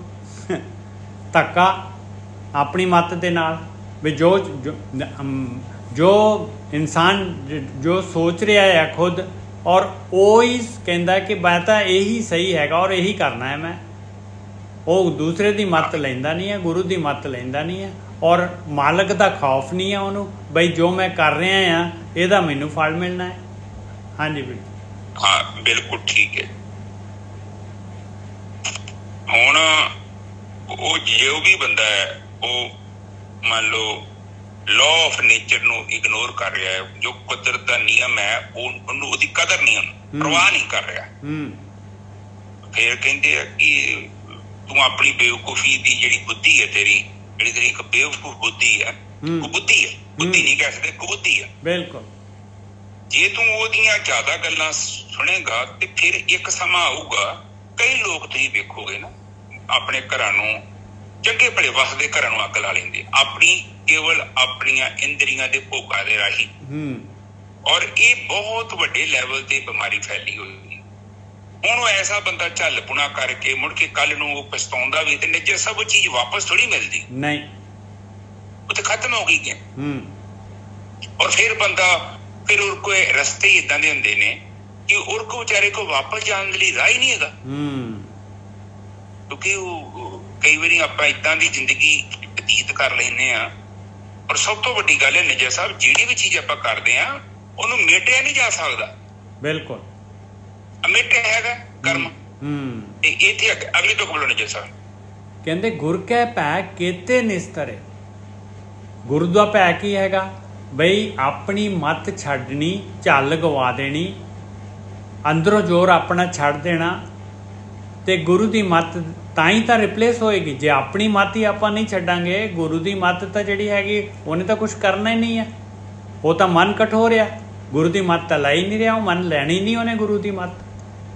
ਕਹਿੰਦੇ ਜਿਹਨੇ ਵੀ ਗੁਰੂ ਦੀ ਮੱਤ ਲਈ, ਗੁਰ ਕੈ ਭੈ ਕੇਤੇ ਨਿਸਤਰੇ। ਭੈ ਦਾ ਮਤਲਬ ਹੈ ਜੋ ਗੁਰੂ ਦੀ ਮੱਤ ਗੁਰਬਾਣੀ ਕਹਿ ਰਹੀ ਆ, ਉਹਦਾ ਭੈ ਮਤਲਬ ਬਈ ਉਹਦਾ ਡਰ ਮੰਨ ਕੇ ਉਹਨੂੰ ਆਪਣੇ ਅੰਦਰ ਵਸਾ ਲਿਆ, ਔਰ ਉਹਦੇ ਨਾਲ ਆਪਣਾ ਜਿਹੜਾ ਹੈਗਾ ਝੱਲਪੁਣਾ ਜਿਹੜਾ ਹੈਗਾ, ਮਨ ਜਿਹੜਾ ਹੈਗਾ, ਉਹਦੇ ਨਾਲ ਮਨ ਮੱਤ ਰਿਪਲੇਸ ਕਰ ਲਈ। ਕਠੋਰ ਮਨ ਜਿਹੜਾ ਹੈਗਾ ਨਹੀਂ ਮੰਨਦਾ, ਉਹਨੂੰ ਗੁਰੂ ਦੀ ਮੱਤ ਨੂੰ, ਆਪਣੇ ਕਠੋਰ ਮਨ ਨੂੰ ਸ਼ਬਦ ਦੇ ਦੁਆਰਾ ਮਨ ਨੂੰ ਜਿਹੜਾ ਹੈਗਾ ਮਨਾ ਲਿਆ। ਗੁਰ ਕੈ ਭੈ ਕੇਤੇ ਨਿਸਤਰੇ, ਭੈ ਵਿੱਚੇ ਨਿਰਭਉ ਪਾਏ। ਔਰ ਇਸੇ ਦੇ ਨਾਲ ਸਟਾਰਟ ਜਰਨੀ ਇਸੇ ਦੇ ਨਾਲ ਹੋਣੀ ਹੈ ਪਾਏ। ਜਦ ਗੁਰੂ ਦੀ ਮੱਤ ਆਪਣੀ ਮੱਤ ਰਿਪਲੇਸ ਨਹੀਂ ਕੀਤੀ ਗੁਰੂ ਦੀ ਮੱਤ ਦੇ ਨਾਲ ਆਪਾਂ ਨੇ, ਤੇ ਭਾਈ ਫਿਰ ਜਿਹੜਾ ਹੈਗਾ ਆਪਾਂ ਅੱਗੇ ਕਾਰਵਾਈ ਕਿਵੇਂ ਕਰਾਂਗੇ ਪਾਏ? ਅੱਗੇ ਜਿਹੜੀ ਹੈਗੀ ਆ ਬ੍ਰਹਮ ਗਿਆਨ ਦੇ ਅਨੁਸਾਰ ਇਸੇ ਦੇ ਨਾਲ ਤਾਂ ਆਪਾਂ ਜਿਹੜੇ ਹੈਗੇ ਆ ਆਤਮ ਦਰਸ਼ਨ ਕਰ ਸਕਦੇ ਹਾਂ, ਆਪਣੇ ਅਵਗੁਣ ਛੱਡ ਸਕਦੇ ਹਾਂ। ਤੇ ਮਨ ਕਠੋਰ ਸ਼ਬਦੇ ਭੇਦ ਤੂੰ, ਸ਼ਾਂਤ ਵਸੇ ਮਨੇ ਆਏ। ਇਹ ਮਨ ਕਠੋਰ ਆ, ਇਹ ਸ਼ਬਦ ਦੇ ਨਾਲ ਹੀ ਜਿਹੜਾ ਗੁਰੂ ਦੀ ਮੱਤ ਦੇ ਨਾਲ ਬ੍ਰਹਮ ਗਿਆਨ ਦੇ ਨਾਲ ਹੀ ਜਿਹੜਾ ਹੈਗਾ ਇਹ ਮਨ ਦੀ ਮੈਲ ਜਿਹੜੀ ਹੈਗੀ ਆ ਉਤਰਨੀ ਆ ਪਾਈ। ਇਸ ਵਿਵੇਕ ਬੁੱਧੀ ਦੇ ਨਾਲ ਹੀ ਆਪਣੀ ਜਿਹੜੀ ਹੈਗੀ ਘਟੀਆ ਮਨ ਮਤ ਜਿਹੜੀ ਜਾਣੀ ਆ, ਔਰ ਤਾਂ ਜਿਹੜੇ ਹੈਗੇ ਆਪਣੇ ਅੰਦਰ ਸ਼ਾਂਤੀ ਆਉਣੀ ਆ। ਸ਼ਾਂਤੀ ਦਾ ਮਤਲਬ ਆ ਆਪਣੀ ਮਨ ਦੀ ਮੱਤ ਦੇ ਨਾਲ ਜਿਹੜਾ ਹੈਗਾ ਆਪਾਂ ਪਦਾਰਥਾਂ ਦੇ ਵਿੱਚ, ਦੁਨੀਆ ਦੇ ਵਿੱਚ ਜਿਹੜੇ ਹੈਗੇ ਵਿਚਾਰਾਂ ਦੇ ਵਿੱਚ ਜਿਹੜੇ ਹੈਗੇ 24 ਘੰਟੇ ਜਿਹੜੇ ਹੈਗੇ ਇਹ ਜਾਲ ਦੇ ਵਿੱਚ ਖੋਏ ਰਹਿੰਦੇ ਆ। ਤੇ ਜਦ ਜਿਹੜਾ ਹੈਗਾ ਆਪਣੇ ਆਪਾਂ ਨੂੰ ਇਹ ਗੁਰੂ ਦੀ ਮੱਤ ਆ ਗਈ ਤੇ ਇਹਦੇ ਨਾਲ ਰਿਪਲੇਸ ਕੀਤਾ ਤੇ ਆਪਣੇ ਅੰਦਰ ਸ਼ਾਂਤੀ ਵਰਤਣੀ ਸ਼ੁਰੂ ਹੋ ਜਾਏਗੀ, ਸ਼ਾਂਤੀ ਆਉਣੀ ਸ਼ੁਰੂ ਹੋ ਜਾਏਗੀ। ਹਾਂਜੀ ਵੀਰ ਜੀ। ਹਾਂਜੀ, ਦੇਖੋ ਸੰਗਤ ਜੀ, ਉੱਪਰ ਉਹ ਕਹਿ ਰਹੇ ਨੇ ਕਿ ਗੁਰ ਕੇ ਭੈ ਕੇਤੇ ਨਿਸਤਰੇ।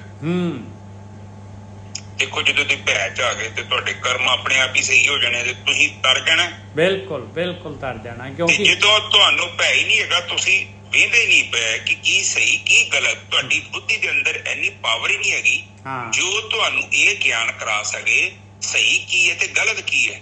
ਤੇ ਤੁਸੀਂ ਕਿੱਥੋਂ ਤੈਰ ਸਕਦੇ ਹੋ ਨਿੱਜਰ ਸਾਹਿਬ? ਨਾ, ਬਿਲਕੁਲ ਨਹੀਂ ਤੈਰ ਸਕਦੇ। ਮਨ ਤਾਂ ਡੁਬੋਈ ਜਾ ਰਿਹਾ ਹੈ। ਮਨ ਤਾਂ ਕਹਿੰਦਾ ਕਾਮ ਕ੍ਰੋਧ ਲੋਭ ਮੋਹ ਹੰਕਾਰ ਦੇ ਵਿੱਚ, ਸਵਾਦਾਂ ਦੇ ਵਿੱਚ, ਪਦਾਰਥਾਂ ਦੇ ਵਿੱਚ, ਭੋਗਾਂ ਦੇ ਵਿੱਚ ਮੈਨੂੰ ਰੱਖ ਬਸ।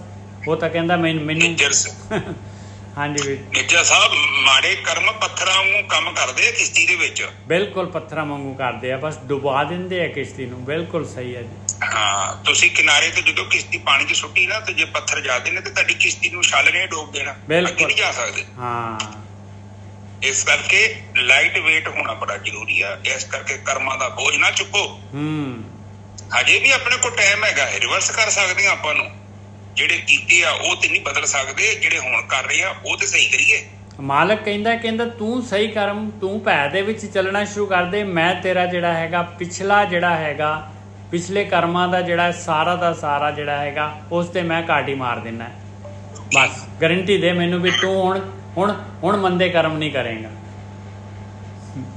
ਹਾਂ, ਤੇ ਹੁਣ ਫਿਰ ਅਗਲੇ ਬੰਨੇ ਕਹਿ ਰਹੇ ਨੇ ਇਹਨੇ ਜਿਹਾ ਮਨ ਕਠੋਰ ਸ਼ਬਦ ਭੇਦ। ਸ਼ਬਦ ਦੱਦੇ ਦੀ ਸਿਆਰੀ ਹੈ। ਮਨ ਕਠੋਰ ਜਿਹੜਾ ਹੈਗਾ ਇਹ ਸ਼ਬਦ ਦੇ ਨਾਲ ਹੀ ਭੇਦਣਾ ਹੈ। ਮਨ ਨੂੰ ਵਿੰਨਣਾ ਹੈ ਆਪਾਂ ਨੇ। ਮਨ ਨੂੰ ਵਿੰਨਣਾ ਦਾ ਕੀ ਮਤਲਬ ਆ? ਇਹ ਜਿਹੜਾ ਹੈਗਾ ਝੱਲ ਪੁਣਾ ਛੱਡੇ। ਇਹ ਸ਼ਬਦ ਦੇ ਨਾਲ, ਗਿਆਨ ਦੇ ਨਾਲ, ਵਿਵੇਕ ਬੁੱਧੀ ਦੇ ਵਿਵੇਕ ਜਿਹੜਾ ਦੀਜੇ ਬੁੱਧ ਵਿਵੇਕਾ, ਉਹਦੇ ਨਾਲ ਹੀ ਮਨ ਨੇ ਜਿਹੜਾ ਹੈਗਾ ਇਹਨੇ ਝੱਲ ਪੁਣਾ ਛੱਡਣਾ ਆ। ਤਾਂ ਸ਼ਾਂਤੀ ਆਏਗੀ, ਤਾਂ ਜਿਹੜਾ ਹੈਗਾ ਸਹਿਜ ਅਵਸਥਾ ਆਉਣੀ ਸ਼ੁਰੂ ਹੋਏਗੀ।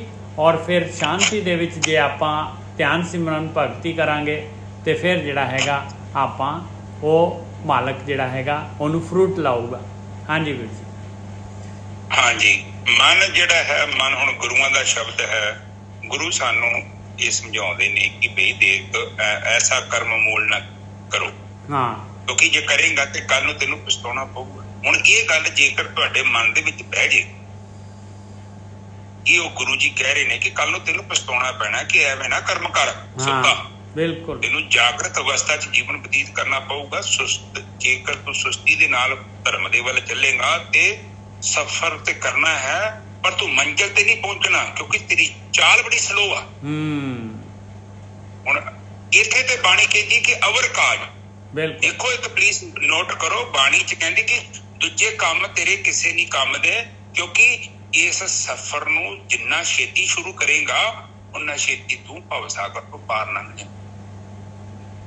ਕਿਉਂਕਿ ਨਿੱਜਰ ਸਾਹਿਬ ਗਰੰਟੀ ਨਹੀਂ ਹੈਗੀ ਕਿ ਬੱਚਾ ਕਦੋਂ ਮਰਦਾ। ਬਿਲਕੁਲ ਗਰੰਟੀ ਥੋੜੀ ਹੈਗੀ ਹੈ। ਹਾਂ, ਅਗਲੇ ਨੇ ਤੁਹਾਨੂੰ ਕਹਿ ਦੇਣਾ ਕਿ ਰਾਤ ਨੂੰ ਉਤਰ ਜਾਊਗੀ, ਕਈਆਂ ਨੂੰ ਦਿਨੇ ਵੀ ਚੱਕ ਲੈਂਦਾ ਅਗਲਾ। ਬਿਲਕੁਲ, ਇਸ ਕਰਕੇ ਕਹਿੰਦੇ ਹੁਣੇ ਮੈਂ ਮੜੀਆਂ ਦੇ ਲਾਗ ਦੀ ਲੰਘਿਆ ਤੇ ਮੈਂ ਮੱਥਾ ਟੇਕਿਆ, ਮੈਂ ਹਾਂ ਆਖਰ ਤੇ ਮੇਰਾ ਡੇਰਾ ਇੱਥੇ ਹੀ ਆ, ਵਾਪਸ ਇੱਥੇ ਹੀ ਆਉਣਾ। ਬਿਲਕੁਲ।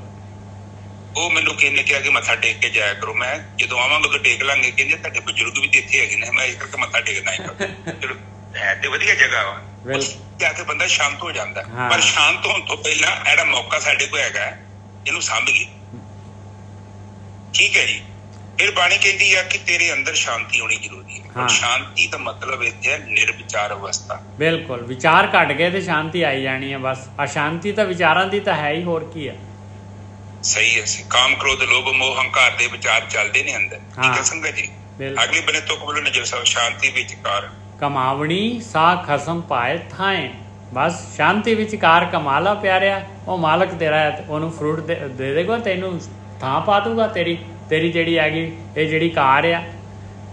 ਤੇ ਜੇ ਨਹੀਂ ਕਰੇਗਾ ਸ਼ਾਂਤੀ ਵਿੱਚ ਤੇ ਕਾਮ ਕ੍ਰੋਧ ਲੋਭ ਹੰਕਾਰ ਦੇ ਵਿੱਚ ਕਰੇਗਾ ਤੇ ਫਿਰ ਤਾਂ ਪਾਏ ਨਾਨਕ ਕਾਮ ਕ੍ਰੋਧ ਕਿਨੇ ਨਾ ਪਾਇਓ। ਕਹਿੰਦੇ ਅੱਜ ਤੱਕ ਤਾਂ ਕਿਸੇ ਨੇ ਕਾਮ ਕ੍ਰੋਧ ਲੋਭ ਹੰਕਾਰ ਦੇ ਵਿੱਚ ਚੱਲ ਕੇ ਜਿਹੜਾ ਹੈਗਾ ਕਿਸੇ ਨੇ ਵੀ ਉਹ ਆਤਮ ਦਰਸ਼ਨ ਨਹੀਂ ਕੀਤੇ ਪਾਏ। ਜਿਹੜੇ ਵੀ ਗਿਆਨੀ ਹੈਗੇ ਜਿਨ੍ਹਾਂ ਨੇ ਦਰਸ਼ਨ ਕੀਤੇ ਆ, ਕਿਤੇ ਜਾ ਕੇ ਤੂੰ ਜਿਹਨੂੰ ਗਿਆਨੀ ਕਿਸੇ ਨੂੰ ਵੀ ਜਾ ਕੇ ਪੁੱਛ ਲਾ ਭਾਈ, ਉਹਨਾਂ ਦੀ ਸਲਾਹ ਲੈ ਲਾ। ਹਾਂਜੀ ਵੀਰ ਜੀ। ਹੁਣ ਕਹਿ ਰਹੇ ਨੇ ਕਿ ਦੇਖੋ ਆਪ ਪਲੀਜ਼ ਅੰਡਰਸਟੈਂਡ ਕਰੋ, ਇੰਨੀ ਜ਼ਿਆਦੀ ਕਲੈਰਿਟੀ ਆ, ਇੰਨੀ ਜ਼ਿਆਦੀ ਕੋਈ ਕਨਫਿਊਜ਼ਨ ਨਹੀਂ ਰਹਿਣ ਤੇ ਕਿ ਬੰਦਾ ਕਹਦੇ ਕਿ ਬਈ ਤੁਰਨ ਵਾਸਤੇ ਕਿਹਾ ਸੀ। ਇਹ ਨਹੀਂ ਕਿਹਾ ਉਹਨਾਂ ਨੇ, ਇਹ ਵੀ ਦੱਸਿਆ ਕਿ ਸੱਜੇ ਬੰਨੇ ਤੁਰਨਾ, ਖੱਬੇ ਬੰਨੇ ਤੁਰਨਾ, ਉੱਪਰ ਜਾਣਾ ਕਿ ਥੱਲੇ ਜਾਣਾ। ਨਜ਼ਰ ਸਾਹਿਬ ਬਿਲਕੁਲ ਕੋਈ ਉੱਥੇ ਕਨਫਿਊਜ਼ਨ ਨਹੀਂ ਰਹਿਣ ਤੇ। ਹੁਣ ਇੱਥੇ ਕਹਿ ਰਹੇ ਨੇ ਸ਼ਾਂਤੀ ਵਿਚਕਾਰ ਕਮਾਵਣੀ ਸਾ ਖਸਮ ਪਾਏ ਥਾਏ। ਤੇ ਸ਼ਾਂਤ ਰਹਿਣਾ ਜ਼ਰੂਰੀ। ਜਦ ਤੱਕ ਤੇਰਾ ਚੇਤੀ ਸ਼ਾਂਤ ਨਹੀਂ ਆ, ਉਹ ਰਾਮਾਨੰਦ ਜੀ ਦੀ ਗੱਲ ਫਿਰ ਯਾਦ ਕਰੋ। ਬਾਣੀ ਚ ਕਹਿ ਰਹੇ ਨੇ ਕਤ ਜਾਈਏ ਰੇ ਕਰ ਲਾਗੋ ਰੰਗ, ਮੇਰਾ ਚਿੱਤ ਨਾ ਚਲੇ ਮਨ ਪਇਓ ਪੰਗ। ਹਾਂ, ਉਹ ਤੁਹਾਡੀ ਜੋ ਵੀ ਹੈ ਸਾਧਨਾ, ਜੋ ਗੱਲਾਂ ਬਾਤਾਂ ਕਰਦੇ ਆ ਨਾ, ਇਹ ਪ੍ਰਕਾਸ਼ ਪ੍ਰਕੋਸ਼ ਦਿਖਣੇ, ਇਹ ਸਭ ਇੱਧਰ ਉੱਧਰ ਦੀਆਂ ਗੱਲਾਂ ਨੇ। ਆਖਰ ਤੇ ਤੁਹਾਡਾ ਮਨ ਸ਼ਾਂਤ ਹੋਇਆ ਕਿ ਨਹੀਂ ਹੋਇਆ, ਗੱਲ ਉੱਥੇ ਖਤਮ ਹੋਣੀ ਜੇ। ਹੋਰ ਤੇ ਗੱਲਾਂ ਨਹੀਂ ਫਾਇਦਾ ਹੈਗਾ। ਉਹਦੇ ਰਾਹ ਰੂ ਦੇ ਮੀਲ ਪੱਥਰ ਨੇ, ਉਹਦੇ ਬਾਰੇ ਜ਼ਿਆਦਾ ਡੀਪਲੀ ਡਿਸਕਸ ਕਰਨ ਦੀ ਥੋੜੀ ਜਿਹੀ ਲੋੜ ਹੈ, ਜ਼ਿਆਦਾ ਉੱਥੇ ਜ਼ਿਆਦਾ ਨਹੀਂ। ਆਪਾਂ ਮੇਨ ਆਖਰ ਦੇ ਰਾਮਾਨੰਦ ਜੀ ਦੀ ਗੱਲ ਨੂੰ ਪੜ੍ਹ ਲਈਏ, ਜਾਂ ਕਬੀਰ ਸਾਹਿਬ ਦੀ ਤੁਕ ਪੜ੍ਹ ਲਓ, ਜਾਂ ਗੁਰੂ ਨਾਨਕ ਪਾਤਸ਼ਾਹ ਦੀ ਤੁਕ ਪੜ੍ਹ ਲਓ। ਬਾਕੀ ਸਾਰੀਆਂ ਗੱਲਾਂ ਜਿਹੜੀਆਂ ਨਾ ਮਨ ਚੋਂ ਸਾਈਡ ਤੇ ਰੱਖੀਏ। ਬਾਣੀ ਕਹਿੰਦੀ ਵਿਚਾਰ ਮਾਰੇ ਤਰੇ ਤਾਰੇ ਉੱਡ ਜੋੜ ਨਾ ਹੈ। ਗੁਰੂ ਨਾਨਕ ਪਾਤਸ਼ਾਹ ਜੀ ਕਹਿ ਗਏ, ਕਬੀਰ ਸਾਹਿਬ ਕਹਿੰਦੇ ਆ ਤੁਕ ਦਮ ਕਰਾਰੀ ਜੇ ਕਰੇ ਹਾਜ਼ਰ ਹਜ਼ੂਰ ਖੁਦਾ ਹੈ। ਤੇ ਰਾਮਾਨੰਦ ਕਹਿੰਦੇ ਕਤ ਜਾਈਏ ਰੇ ਕਰ ਲਾਗੋ ਰੰਗ, ਮੇਰਾ ਚਿੱਤ ਨਾ ਚਲੇ ਮਨ ਪਿਓ ਪੰਗ। ਹੁਣ ਇੱਥੇ ਸ਼ਾਂਤ ਮਨ ਦੀ ਗੱਲ ਕੀਤੀ ਹੈ। ਸ਼ਾਂਤ ਮਨ ਦਾ ਮਤਲਬ ਹੈ ਤੇਰਾ ਮਨ ਜਦੋਂ ਸ਼ਾਂਤ ਹੋਵੇਗਾ ਨਾ ਤੇ ਫਿਰ ਤੇਰੇ ਤੋਂ ਪਾਪ ਨਹੀਂ ਹੋ ਸਕਦਾ। ਨਿੱਜਰ ਸਾਹਿਬ ਕਿਉਂਕਿ ਕਾਮ ਕ੍ਰੋਧ ਲੋਭ ਮੋਹ ਹੰਕਾਰ ਦੀਆਂ ਉੱਥੇ ਤਰੰਗਾਂ ਨਹੀਂ ਹੈਗੀਆਂ। ਬਿਲਕੁਲ ਸਹੀ ਆ। ਔਰ ਦੇਖ ਲਓ ਗੁਰਕੀ ਸਾਹਿਬ, ਮਨ ਨੇ ਸ਼ਾਂਤ ਜਿਹੜਾ ਹੋਣਾ ਆ, ਇਹ ਗੁਰੂ ਦੀ ਮੱਤ ਦੇ ਨਾਲ ਹੀ ਹੋਣਾ ਹੈ। ਜੇ ਗੁਰੂ ਦੀ ਮੱਤ ਨੂੰ ਵਿਚਾਰਾਂਗੇ, ਵਿਚਾਰੇ ਮਾਰੇ, ਵਿਚਾਰ ਕੇ ਹੀ ਮਨ ਨੇ ਮਰਨਾ ਹੈ, ਹੋਰ ਕਿਸੇ ਤਰੀਕੇ ਦੇ ਨਾਲ ਨਹੀਂ ਮੰਨਣਾ। ਗੁਰੂ ਦੀ ਮੱਤ ਨੂੰ ਵਿਚਾਰ ਲਵਾਂਗੇ ਤੇ ਗੁਰੂ ਦੀ ਮੱਤ ਕਹਿ ਰਹੀ ਆ ਭਾਈ ਸ਼ਾਂਤੀ ਤੇਰੇ ਅੰਦਰ ਜਿਹੜੀ ਹੈ, ਸ਼ਾਂਤੀ ਲੈ ਕੇ ਆ। ਆਪਣੇ ਵਿਚਾਰ ਜਿਹੜੇ ਹੈਗੇ ਇਹ ਜਿਹੜੇ ਕਾਮ ਕ੍ਰੋਧ ਲੋਭ ਹੰਕਾਰ ਹੈਗੇ, ਇਹਨਾਂ ਦੇ ਜਿਹੜੇ ਤੇਰੇ ਅੰਦਰ ਤਰੰਗਾਂ ਚੱਲਦੀਆਂ, ਇਹਨਾਂ ਨੂੰ ਸ਼ਾਂਤ ਕਰ, ਧਿਆਨ ਸਿਮਰਨ ਕਰ, ਤੇ ਇਹਦੇ ਨਾਲ ਜਿਹੜਾ ਹੈਗਾ ਇਹ ਸ਼ਾਂਤੀ ਦੀ ਅਵਸਥਾ ਆਏਗੀ, ਸਹਿਜ ਅਵਸਥਾ। ਹਾਂਜੀ, ਆਖਰੀ ਤੋਂ ਬੋਲ ਦੋ ਨਾਨਕ ਕਾਮ ਹੈ ਕ੍ਰੋਧੇ, ਕਾਮ ਦੇ ਨਾਲ ਕ੍ਰੋਧ ਦੇ ਨਾਲ, ਇਹ ਪੋਇਟਰੀ ਹੈ। ਕਾਮ ਕ੍ਰੋਧ ਲੋਭ ਮੋਹ ਹੰਕਾਰ, ਇਹ ਪੰਜਾਂ ਦੀ ਚੰਡਾਲ ਚੌਕੜੀ ਇਕੱਠੀ ਹੈ ਸਾਰੀ। ਤੇ ਕਹਿੰਦੇ ਇਹਨਾਂ ਦੇ ਨਾਲ ਜਿਹੜਾ ਹੈਗਾ ਕਿਨੇ ਨਾ ਪਾਇਓ, ਪੁੱਛੋ ਗਿਆਨੀ ਜਾਏ। ਕਿਸੇ ਗਿਆਨੀ ਨੂੰ ਜਾ ਕੇ ਪੁੱਛ ਲਾ ਪਾਏ। ਅੱਜ ਤੱਕ ਤਾਂ ਕਿਸੇ ਨੇ ਨਹੀਂ ਪਾਇਆ ਇਹ ਕਾਮ ਕ੍ਰੋਧ ਲੋਭ ਮੋਹ ਹੰਕਾਰ ਦੇ ਵਿੱਚ ਜਿਹੜਾ ਹੈ ਗਤੀ ਕਰਕੇ। ਹਾਂਜੀ ਵਿੱਚ ਹਾਂਜੀ, ਇੱਥੇ ਇੱਕ ਗੱਲ ਨੂੰ ਕਲੀਅਰ ਕਰ ਦਈਏ। ਇੱਥੇ ਬਾਣੀ ਸਾਨੂੰ ਇਹ ਕਹਿ ਰਹੀ ਹੈ, ਭਾਵੇਂ ਤੂੰ ਆਪਣੇ ਆਪ ਨੂੰ ਕੁਝ ਵੀ ਸਮਝ ਕੇ ਬੈਠਾ ਹੈ, ਬ੍ਰਹਮ ਗਿਆਨੀ ਸਮਝ ਕੇ ਬੈਠਾ ਹੈ, ਸਤਿਗੁਰੂ ਕੁਝ ਵੀ ਸਮਝ ਕੇ ਬੈਠਾ ਹੈ, ਪਰ ਜੇ ਤੇਰੇ ਅੰਦਰ ਕਾਮ ਕ੍ਰੋਧ ਲੋਭ ਮੋਹ ਹੰਕਾਰ ਹੈਗਾ ਤੇ ਤੂੰ ਆਪਣੇ ਆਪ ਨੂੰ ਧੋਖਾ ਦੇ ਰਿਹਾ। ਇਹਨਾਂ ਦੇ ਸੰਗ ਦੇ ਵਿੱਚ ਪਰਮਾਤਮਾ ਪ੍ਰਗਟ ਨਹੀਂ ਹੁੰਦਾ। ਬਿਲਕੁਲ। ਹਾਂ, ਲੋਕਾਂ ਦੀ ਸੋਭਾ ਤੈਨੂੰ ਮਿਲ ਜੂਗੀ, ਤੇਰੇ ਗਲ 'ਚ ਹਾਰ ਪਾ ਦੇਣਗੇ, ਪਰ ਇੱਕ ਗੱਲ ਯਾਦ ਰੱਖੀ, ਤੈਨੂੰ ਪਤਾ ਹੋਣਾ ਚਾਹੀਦਾ ਹੈ ਕਿ ਅੰਦਰੋਂ ਖਤਮ ਹੋਏ ਕਿ ਨਹੀਂ ਹੋਏ। ਕਿਉਂਕਿ ਇਹ ਨਿੱਜਰ ਸਾਹਿਬ ਕੇਵਲ ਮੈਨੂੰ ਪਤਾ ਹੈ, ਬਿਲਕੁਲ, ਜਾਂ ਤੁਹਾਨੂੰ ਪਤਾ ਹੈ। ਹਾਂ, it is very personal. Guru ji ਇਹੋ ਗੱਲ ਕਹਿ ਰਹੇ ਨੇ, ਤੂੰ ਲੋਕਾਂ ਨੂੰ ਬੇਵਕੂਫ ਬਣਾ ਸਕਦਾ ਹੈ, ਪਰ ਜੇ ਸੱਜਣ ਇਹ ਅੰਦਰ ਹੈਗੇ ਆ ਤੇ ਤੂੰ ਆਪਣੇ ਆਪ ਨੂੰ ਬੇਵਕੂਫ ਬਣਾ ਰਿਹਾ, ਕਿਸੇ ਨੂੰ ਨਹੀਂ ਬਣਾ ਰਿਹਾ। ਨਿੱਜਰ ਸਾਹਿਬ ਬਿਲਕੁਲ ਸਹੀ ਹੈ ਜੀ, ਬਿਲਕੁਲ ਸਹੀ ਹੈ। ਕਿਉਂਕਿ ਸਮਾਂ ਬਰਬਾਦ ਕਰ ਲਿਆ ਆਪਣਾ। ਹਾਂ, ਗੇਮ ਤੇ ਬਣ ਸਕਦੀ ਸੀ, ਪਰ ਹੁਣ ਗੱਲ ਬਣੀ ਨਹੀਂ। ਹਾਂਜੀ, ਅੱਗੇ ਚਲੀ ਨਿੱਜਰ। ਮਹਲਾ ਤੀਜਾ, ਮਨਮੁਖ ਮਾਇਆ ਮੋਹ ਹੈ, ਨਾਮ ਨਾ ਲਗੋ ਪਿਆਰ। ਕਹਿੰਦੇ ਜਦ ਤੱਕ ਮਨ ਕਠੋਰਿਆ, ਮਨਮੁਖ ਮਨ ਦੇ ਪਿੱਛੇ ਲੱਗ ਕੇ ਜਿਹੜਾ ਹੈਗਾ ਤੂੰ ਜੀਵਨ ਗੁਜ਼ਾਰ ਰਿਹਾ ਆ, ਤੇ ਮਨ ਜਿਹੜਾ ਹੈਗਾ ਉਹਨੇ ਤਾਂ ਮਾਇਆ, ਪਦਾਰਥ, ਸਵਾਦ, ਚੋਗਾ, ਸੰਸਾਰ, ਆਕਾਰ, ਰੂਪ, ਇਹਦੇ ਨਾਲ ਹੀ ਮੋਹ ਕਰਨਾ ਆ, ਤੇ ਨਾਮ ਦੇ ਨਾਲ ਤਾਂ ਪਿਆਰ ਤੇਰਾ ਲੱਗ ਹੀ ਨਹੀਂ ਸਕਦਾ। ਭਗਤੀ ਦੇ ਨਾਲ ਧਿਆਨ ਸਿਮਰਨ ਜਿਹੜਾ ਹੈਗਾ, ਵਿਚਾਰ ਬੰਦ ਕਰਨੇ, ਇਹਦੇ ਵੱਲ ਨੂੰ ਤੇਰਾ ਲੱਗਣਾ ਹੀ ਨਹੀਂ ਹੈ। ਕੂੜ ਕਮਾਵੇ ਕੂੜ ਸੰਗ੍ਰਹਿ, ਕੂੜ ਕਰੇ ਆਹਾਰ। ਮਨ ਦੇ ਪਿੱਛੇ ਚੱਲ ਰਿਹਾ ਹੈ, ਮਾਇਆ ਦੇ ਨਾਲ ਮੋਹ ਹੈਗਾ, ਮਾਇਆ ਜਿਹੜੀ ਹੈ ਕੂੜ ਹੈਗੀ ਆ, ਤੇ ਕੂੜ ਦੀ ਕਮਾਈ ਕਰਦਾ ਹੈ, ਕੂੜ ਨੂੰ ਇਕੱਠਾ ਕਰਦਾ ਹੈ, ਔਰ ਕੂੜ ਦਾ ਹੀ ਆਹਾਰ ਕਰਦਾ ਹੈ, ਕੂੜ ਦਾ ਹੀ ਆਹਾਰ ਕਰਦਾ ਹੈ। ਸਾਰਾ ਦਾ ਸਾਰਾ ਦਿਨ ਆਹੀ ਕੂੜ ਕਮਾਉਣਾ, ਕੂੜ ਇਕੱਠਾ ਕਰਨਾ, ਔਰ ਕੂੜ ਹੀ ਖਾਣਾ। ਬਿਖ ਮਾਇਆ ਧਨ ਸੰਚ ਮਰੈ, ਅੰਤੇ ਹੋਏ ਸਭ ਛਾੜ। ਕਹਿੰਦੇ ਮਾਇਆ ਨੂੰ ਇਕੱਠੀ ਕਰਦੇ ਕਰਦੇ ਕਰਦੇ ਕਰਦੇ ਸੰਚਣ ਕਰਦੇ, ਸੰਚਣ ਕਹਿੰਦੇ ਇਕੱਠਾ ਕਰਨਾ ਮਾਇਆ ਨੂੰ। ਇਹ ਬਿਖ ਹੈਗੀ, ਜ਼ਹਿਰ ਹੈਗੀ, ਇਹਨੂੰ ਇਕੱਠੇ ਕਰਦੇ ਕਰਦੇ ਕਹਿੰਦੇ ਕੀ ਹੋ ਜਾਂਦਾ, ਮਰ ਜਾਂਦਾ ਇਨਸਾਨ। ਅੰਤੇ ਹੋਏ ਸਭ ਛਾੜ, ਔਰ ਮਾਇਆ ਸਾਰੀ ਦੀ ਸਾਰੀ, ਇਹਦੀ ਕੋਈ ਵੈਲਿਊ ਨਹੀਂ ਹੈ ਅੱਗੇ ਪਰਮਾਰਥ ਦੇ ਰਸਤੇ ਦੇ ਉੱਤੇ।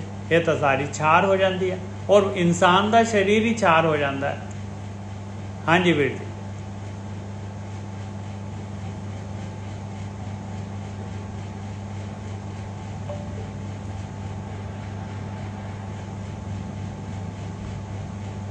ਗੁਰਕੀ ਸਾਹਿਬ ਤੁਹਾਡੀ ਆਵਾਜ਼ ਨਹੀਂ ਆ ਰਹੀ।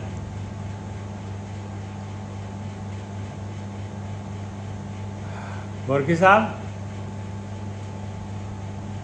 ਤੁਹਾਡੀ ਆਵਾਜ਼ ਨਹੀਂ ਆ ਰਹੀ। ਹੁਣ ਆਈ ਹੈ ਜੀ।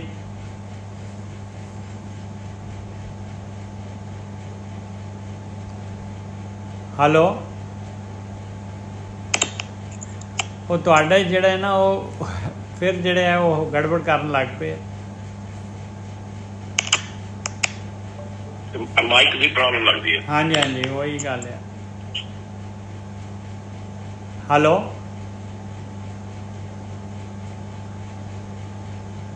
ਤੁਸੀਂ ਮਾਈਕ ਕੱਢ ਦਿਓ ਗੋਰਕੀ ਸਾਹਿਬ।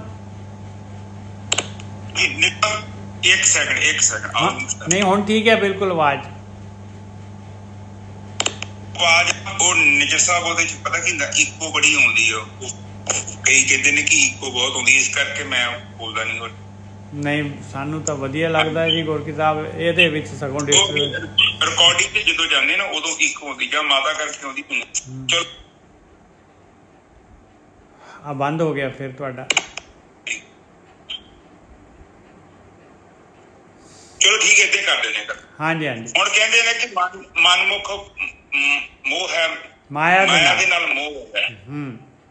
ਤੇ ਜਦੋਂ ਉਹਦਾ ਮਾਇਆ ਦੇ ਨਾਲ ਮੋਹ ਹੈ, ਤੇ ਫਿਰ ਕੀ ਹੈ ਕਿ ਉਹ ਕੇਵਲ ਉਹ ਕਿਹੜੀਆਂ ਗੱਲਾਂ ਕਰੇਗਾ, ਕੇਵਲ ਮਾਇਆ ਦੀਆਂ ਗੱਲਾਂ। ਉਹਦਾ ਮਾਇਆ ਦੇ ਨਾਲ ਪਿਆਰ ਹੈ, ਰੱਬ ਫਿਰ ਉਹਦੇ ਲਈ ਬਹੁਤ ਦੂਰ ਹੈ। ਬਿਲਕੁਲ, ਭਗਤੀ ਨੂੰ ਤਾਂ ਪਿਆਰ ਹੋ ਹੀ ਨਹੀਂ ਸਕਦਾ ਗੁਰਕੀ ਸਾਹਿਬ। ਜੇ ਮਾਇਆ ਦੇ ਨਾਲ ਪਿਆਰ ਹੈਗਾ ਤੇ ਨਾਮ ਨਾ ਲੱਗੋ ਪਿਆਰ, ਨਾਮ ਦੇ ਨਾਲ ਤਾਂ ਪਿਆਰ ਲੱਗ ਹੀ ਨਹੀਂ ਸਕਦਾ। ਨਾਮ ਜਿਹੜਾ ਅੰਦਰ ਪਿਆ ਹੋਇਆ ਹੈ, ਨੌਨਿਧ ਅੰਮ੍ਰਿਤ ਪ੍ਰਭ ਕਾ ਨਾਮ ਦੇਈ ਮੈਂ ਇਸਕਾ ਵਿਸ਼ਰਾਮ, ਤੇ ਉਹਦੇ ਨਾਲ ਤਾਂ ਫਿਰ ਜਿਹੜਾ ਹੈਗਾ ਉਹਦੇ ਵੱਲ ਨੂੰ ਤਾਂ ਸਵਾਸ ਲਗਾਏਗਾ ਹੀ ਨਹੀਂ, ਉਹਦੇ ਨਾਲ ਤਾਂ ਉਹਨੂੰ ਭਰੋਸਾ ਹੀ ਨਹੀਂ ਆਏਗਾ। ਹਾਂਜੀ ਵੀਰ ਜੀ। ਹਾਂਜੀ, ਹੁਣ ਉਹਨੇ ਕੀ ਕਰਨਾ ਹੈ ਕਿ ਮਾਇਆ ਦੇ ਨਾਲ ਹੀ ਆਪਣਾ ਦੋਸਤਪਣਾ ਬਣਾਉਣਾ ਹੈ, ਮਾਇਆ ਦੇ ਸਾਂਗੀ ਉਹਨੇ ਕਰਨਾ ਹੈ, ਔਰ ਆਖਰ ਤੱਕ ਉਹ ਮਾਇਆ ਦੇ ਨਾਲ ਹੀ ਤੁਰਿਆ ਜਾਂਦਾ ਹੈ। ਬਿਲਕੁਲ, ਉਹਨੇ ਇਹ ਨਹੀਂ ਵੇਖਿਆ ਕਿ ਇਹ ਮੇਰੇ ਸਰੀਰ ਦੀ ਜ਼ਰੂਰਤ ਹੈ, ਮੇਰੀ ਜ਼ਰੂਰਤ ਨਹੀਂ ਹੈ। ਹਾਂ, शरीर की जरूरत ਤੁਹਾਨੂੰ पता ही है, रोटी कपड़ा और मकान।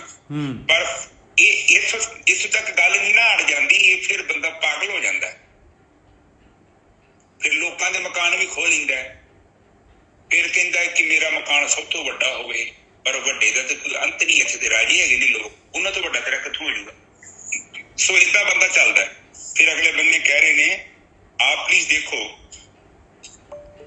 अगले बंदे फिर कर्म ते गल आ गई जी। निज साहब अगली तो बोलो। कूड़ कमावे कूड़ संग्रह कूड़ करे हार। ਉਹ ਝੂਠ ਦੀ ਝੂਠੀ ਮਾਇਆ ਹੀ ਜਿਹੜੀ ਹੈ ਕਮਾਉਂਦਾ ਹੈ, ਮਾਇਆ ਇਕੱਠੀ ਕਰਦਾ ਹੈ, ਮਾਇਆ ਦੇ ਨਾਲ ਹੀ ਆਹਾਰ ਕਰਦਾ ਹੈ, ਮਾਇਆ ਦੇ ਪਦਾਰਥਾਂ ਦੇ ਨਾਲ, ਭੋਗਾਂ ਦੇ ਨਾਲ। ਮਾਇਆ ਦਾ ਆਹਾਰ ਕਰਨਾ ਕੀ ਹੈ ਬਈ, ਬਸ ਇਹ ਤਰ੍ਹਾਂ ਤਰ੍ਹਾਂ ਦੇ ਪਦਾਰਥ ਜਿਹੜਾ ਛਕਦਾ ਹੈ। ਬਿਖ ਮਾਇਆ ਧਨ ਸੰਚ ਮਰੇ ਅੰਤੇ ਹੋਏ ਸਭ ਛਾਰ। ਔਰ ਇਹਨੂੰ ਇਕੱਠੇ ਹੀ ਕਰਦੇ ਕਰਦੇ ਜਿਹੜਾ ਹੈਗਾ ਉਹਦਾ ਜਿਹੜਾ ਹੈਗਾ ਸਵਾਸ ਖਤਮ ਹੋ ਜਾਂਦੇ ਆ। ਔਰ ਇਹ ਸਾਰਾ ਕੁਝ ਜਿਹੜਾ ਹੈਗਾ ਅਖੀਰ ਦੇ ਵਿੱਚ ਜਿਹੜੇ ਹੈਗੇ ਇੱਕ ਸੂਈ ਵੀ ਨਾਲ ਨਹੀਂ ਜਾਂਦੀ, ਸਾਰਾ ਦਾ ਸਾਰਾ ਜਿਹੜਾ ਹੈ ਆਤਮਿਕ ਯਾਤਰਾ 'ਤੇ ਛਾਰ ਹੋ ਜਾਂਦਾ ਹੈ। ਹਾਂਜੀ ਵੀਰ ਜੀ। ਹਾਂਜੀ ਠੀਕ ਹੈ ਜੀ, ਆਪ ਅੱਗੇ ਬੋਲੋ। ਦੇਖੋ ਕਹਿੰਦੇ ਕੂੜ ਕਮਾਉਂਦਾ ਹੈ, ਝੂਠ ਕਮਾਉਂਦਾ ਹੈ, ਝੂਠ ਨੂੰ ਇਕੱਠਾ ਕਰਦਾ ਹੈ ਤੇ ਝੂਠ ਦਾ ਹੀ ਆਹਾਰ ਕਰਦਾ ਹੈ। ਆਹਾਰ ਦਾ ਮਤਲਬ ਹੁੰਦਾ ਹੈ ਭੋਜਨ। ਬਿਲਕੁਲ। ਹੁਣ ਤਿੰਨ ਚੀਜ਼ਾਂ ਬੰਦਾ ਕਰਦਾ ਹੈ ਬਾਣੀ ਦੇ ਵਿੱਚ। आप जस्ट सोचो, मनमुख की अवस्था दसी है, ये मनमुख की नहीं है, मैंने तो लगता साडी अवस्था है। बिल्कुल बिल्कुल साडी है, बिल्कुल सही है। हाँ, इस करके मनमुख नूं छड़ीए साइड ते अपने आप नूं अगे लिखिए। जे कोई खटना है ते जे नहीं कोई खटना तो फिर मनमुख नूं ले आओगे। अगले बन्ने बोलो नहीं जैसे बिख माया धन। ਇਹ ਬਾਣੀ ਜਿਹੜੀ ਹੈ ਨਾ ਗੋਰਖੀ ਸਾਹਿਬ, ਇਹ ਮਨਮੁਖ ਤੇ ਗੁਰਮੁਖ ਜਿਹੜੇ ਹੈਗੇ, ਜਿਹੜੇ ਰੱਬ ਦੇ ਰਸਤੇ ਤੇ ਤੁਰਦੇ ਆ, ਉਹਨਾਂ ਦੇ ਵਿੱਚ ਹੀ ਹੈਗਾ ਸਾਰਾ, ਉਹਨਾਂ ਨੂੰ ਹੀ ਐਡਰੈਸ ਕਰ ਰਹੀ ਹੈ। ਤੇ ਅੱਗੇ ਕਹਿੰਦੇ ਆ, ਕਰਮ ਧਰਮ ਸੁਚ ਸੰਜਮ ਕਰੇ ਅੰਤਰ ਲੋਭ ਵਿਕਾਰ। ਕਹਿੰਦੇ ਦੇਖੋ ਬਾਹਰੋਂ ਫਿਰ ਜਿਹੜਾ ਹੈਗਾ ਕਰਮ ਵੀ ਕਰ ਰਿਹਾ, ਧਰਮ ਦੇ ਉੱਤੇ ਵੀ ਚੱਲ ਰਿਹਾ ਹੈ, ਸੁਚ ਸੰਜਮ ਵੀ ਕਰਨ ਦੀ ਕੋਸ਼ਿਸ਼ ਕਰ ਰਿਹਾ, ਆਪਣੇ ਆਪ ਨੂੰ ਜਿਹੜਾ ਹੈਗਾ ਇਹ ਬਾਹਰੀ ਰਹਿਤ ਮਰਿਆਦੇ ਵੀ ਕਰਦਾ ਹੈ, ਪਰ ਅੰਦਰ ਜਿਹੜੇ ਹੈਗੇ ਅੰਦਰ ਉਹੀ ਮਾਇਆ ਦੇ ਨਾਲ ਹੀ ਪਿਆਰ ਹੈਗਾ ਔਰ ਵਿਸ਼ੇ ਵਿਕਾਰਾਂ ਦੇ ਨਾਲ ਹੀ ਜਿਹੜਾ ਹੈਗਾ ਅੰਦਰ ਖਿੱਚ ਹੈਗੀ ਹੈ। ਤੇ ਫਿਰ ਤਾਂ ਭਾਈ ਨਾਨਕ ਜੇ ਮਨਮੁਖ ਕਮਾਵੇ ਸੋਏ ਥਾਂ ਨਾ ਪਵੈ, ਦਰ ਗਏ ਹੋਏ ਖੁਆਰ। ਕਹਿੰਦੇ ਜੋ ਵੀ ਮਨ ਦੇ ਪਿੱਛੇ ਲੱਗ ਕੇ ਕਰ ਰਿਹਾ ਹੈ ਪਿਆਰਿਆ, ਤੇ ਉਹ ਥਾਂ 'ਤੇ ਨਹੀਂ ਪੈਣੀ। ਉਹ ਤੇਰੀ ਜਿਹੜੀ ਮਿਹਨਤ ਆ ਉਹਦਾ ਕੋਈ ਫਰੂਟ ਨਹੀਂ ਮਿਲਣਾ ਤੈਨੂੰ, ਤੇ ਦਰਗਾਹ ਦੇ ਵਿੱਚ ਜਿਹੜਾ ਹੈਗਾ ਤੂੰ ਜਿਹੜਾ ਹੈਗਾ ਖੁਆਰ ਹੋਏਗਾ, ਉੱਥੇ ਜਿਹੜਾ ਹੈਗਾ ਤੈਨੂੰ ਜੂਨਾਂ ਦੇ ਵਿੱਚ ਜਾਣਾ ਪਊਗਾ। ਹਾਂਜੀ ਵੀਰ ਜੀ।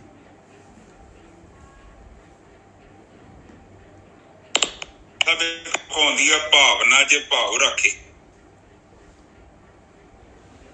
ਜਿਹੜੀ ਭਾਵਨਾ ਹੈ ਜੇ ਭਾਵ ਰੱਖ ਜੇ ਹੈਗੀ ਆ, ਤੇ ਉਹ ਕਹਿੰਦੇ ਆ ਕਿ ਕੌਡੀ ਵੀ ਜਿਹੜੀ ਤੇਰੀ ਸਵੀਕਾਰ ਹੈ ਧਰਮ ਦੇ ਮਾਰਗ ਤੇ ਨਹੀਂ ਚੱਲਦਾ। ਬਿਲਕੁਲ। ਤੇ ਜੇ ਤੇਰੀ ਭਾਵਨਾ ਨਹੀਂ ਹੈਗੀ ਤੇ ਫਿਰ ਕਹਿੰਦੇ ਤੇ ਭਾਵਨਾ ਨਹੀਂ ਹੈਗੀ, ਮਤਲਬ ਇੱਥੇ ਇਹ ਆ ਕਿ ਤੇਰੇ ਅੰਦਰ ਕਾਮ ਕ੍ਰੋਧ ਲੋਭ ਮੋਹ ਹੰਕਾਰ ਹੈਗਾ, ਤੇ ਸਮਝ ਲੈ ਕਿ ਭਾਵਨਾ ਨਹੀਂ ਹੈਗੀ। ਜੇ ਤੂੰ ਧਰਮ ਦਾ ਕੰਮ ਵੀ ਕਰਦਾ ਹੈ ਨਾ, ਉਹਨੇ ਫਲੀਭੂਤ ਨਹੀਂ ਹੋਣਾ। ਕਿਉਂਕਿ ਉਹਦੇ ਵਿੱਚ ਕੀ ਹੈ ਕਿ ਮੇਨ ਚੀਜ਼ ਤੇ ਹੈਗੀ ਨਹੀਂ ਆ, ਉਹ ਤੈਨੂੰ ਫਰੂਟ ਕਿੱਥੋਂ ਮਿਲਣਾ ਸੀ। ਚੰਗਾ ਕਰਮ ਜਿਹੜਾ ਕਰਨ ਦੀ ਜਿਹੜੀ ਅੰਦਰੋਂ ਪ੍ਰੇਰਨਾ ਹੈ, ਜੋ ਸੇਧ ਹੈ, ਉਹ ਤੈਨੂੰ ਉਦੋਂ ਪ੍ਰਾਪਤ ਹੋਣੀ ਹੈ ਜਦੋਂ ਤੇਰਾ ਮਨ ਸ਼ਾਂਤ ਹੋ ਗਿਆ। ਨਿੱਜਾ ਸਾਹਿਬ, ਉਹਦੇ ਤੇ ਗੱਲ ਨਹੀਂ ਬਣੇਗੀ। ਹੁਣ ਸ਼ਹਿਦ ਕਿੱਥੋਂ ਆਉਂਦਾ ਹੈ? ਮੱਖੀਆਂ ਤੋਂ ਆਉਂਦਾ। ਤੇ ਮੱਖੀਆਂ ਨੇ ਸ਼ਹਿਦ ਕਿੱਥੋਂ ਇਕੱਠਾ ਕਰਨਾ ਹੈ? ਨਿੱਜਾ ਸਾਹਿਬ ਆ ਜਿਹੜੇ ਫੁੱਲਾਂ ਤੋਂ ਫੁੱਲ ਹੈ ਨਹੀਂ ਤੇ ਸ਼ਹਿਦ ਫਿਰ ਕਿੱਥੋਂ ਆਇਆ? ਉਹ ਕਹਿੰਦੇ ਫੁੱਲ ਬੀਜੇ ਹੀ ਨਹੀਂ ਤੇ ਸ਼ਹਿਦ ਕਿੱਥੋਂ ਮਿਲਣਾ ਹੈ? ਪਰ ਬਿਨਾਂ ਫੁੱਲਾਂ ਤੋਂ ਜਿਹੜਾ ਸ਼ਹਿਦ ਤੂੰ ਪ੍ਰਾਪਤ ਕਰਕੇ ਬੈਠਾ ਹੈ, ਇਕੱਠਾ ਕਰਕੇ ਬੈਠਾ ਹੈ, ਉਹਦੇ ਲਈ ਤੈਨੂੰ ਦਰਗਾਹ ਤੇ ਖੁਆਰੀ ਹੋਣੀ। ਬਿਲਕੁਲ। ਤੈਨੂੰ ਸ਼ੋਭਾ ਨਹੀਂ ਮਿਲੇਗੀ। ਹਾਂਜੀ ਨਿੱਜਾ ਸਾਹਿਬ ਅੱਗੇ ਚੱਲੀਏ। ਪੌੜੀ ਆਪੇ ਖਾਣੀ ਆਪੇ ਬਾਣੀ ਆਪੇ ਖੰਡ ਵਰ ਭੰਡ ਕਰੇ। ਕਹਿੰਦੇ ਉਹ ਮਾਲਕ ਪਰਮਾਤਮਾ ਨੇ ਦੁਨੀਆ ਦੇ ਵਿੱਚ ਪੈਦਾ ਕਰਨ ਦੇ ਜਿੰਨੇ ਵੀ ਜ਼ਰੀਏ ਹੈਗੇ ਆ, ਆਂਡਿਆਂ ਤੋਂ, ਜ਼ੇਰ ਤੋਂ, ਵੈਜੀਟੇਸ਼ਨ ਤੋਂ, ਅੰਡਜ ਜੇਰਸ ਸੇਤਜ ਪਸੀਨੇ ਤੋਂ, ਹੁੱਸੜ ਤੋਂ, 4 ਖਾਣੀਆਂ ਹੈਗੀਆਂ ਧਰਤੀ 'ਤੇ। ਆਪੇ ਬਾਣੀ, ਔਰ ਇੰਨੀਆਂ ਬਾਣੀਆਂ ਹੈਗੀਆਂ ਸਾਰੀਆਂ ਦੀਆਂ ਸਾਰੀਆਂ ਬੋਲੀਆਂ ਇਹ ਵੀ ਮਾਲਕ ਪਰਮਾਤਮਾ ਨੇ ਬਣਾਈਆਂ ਭਾਈ।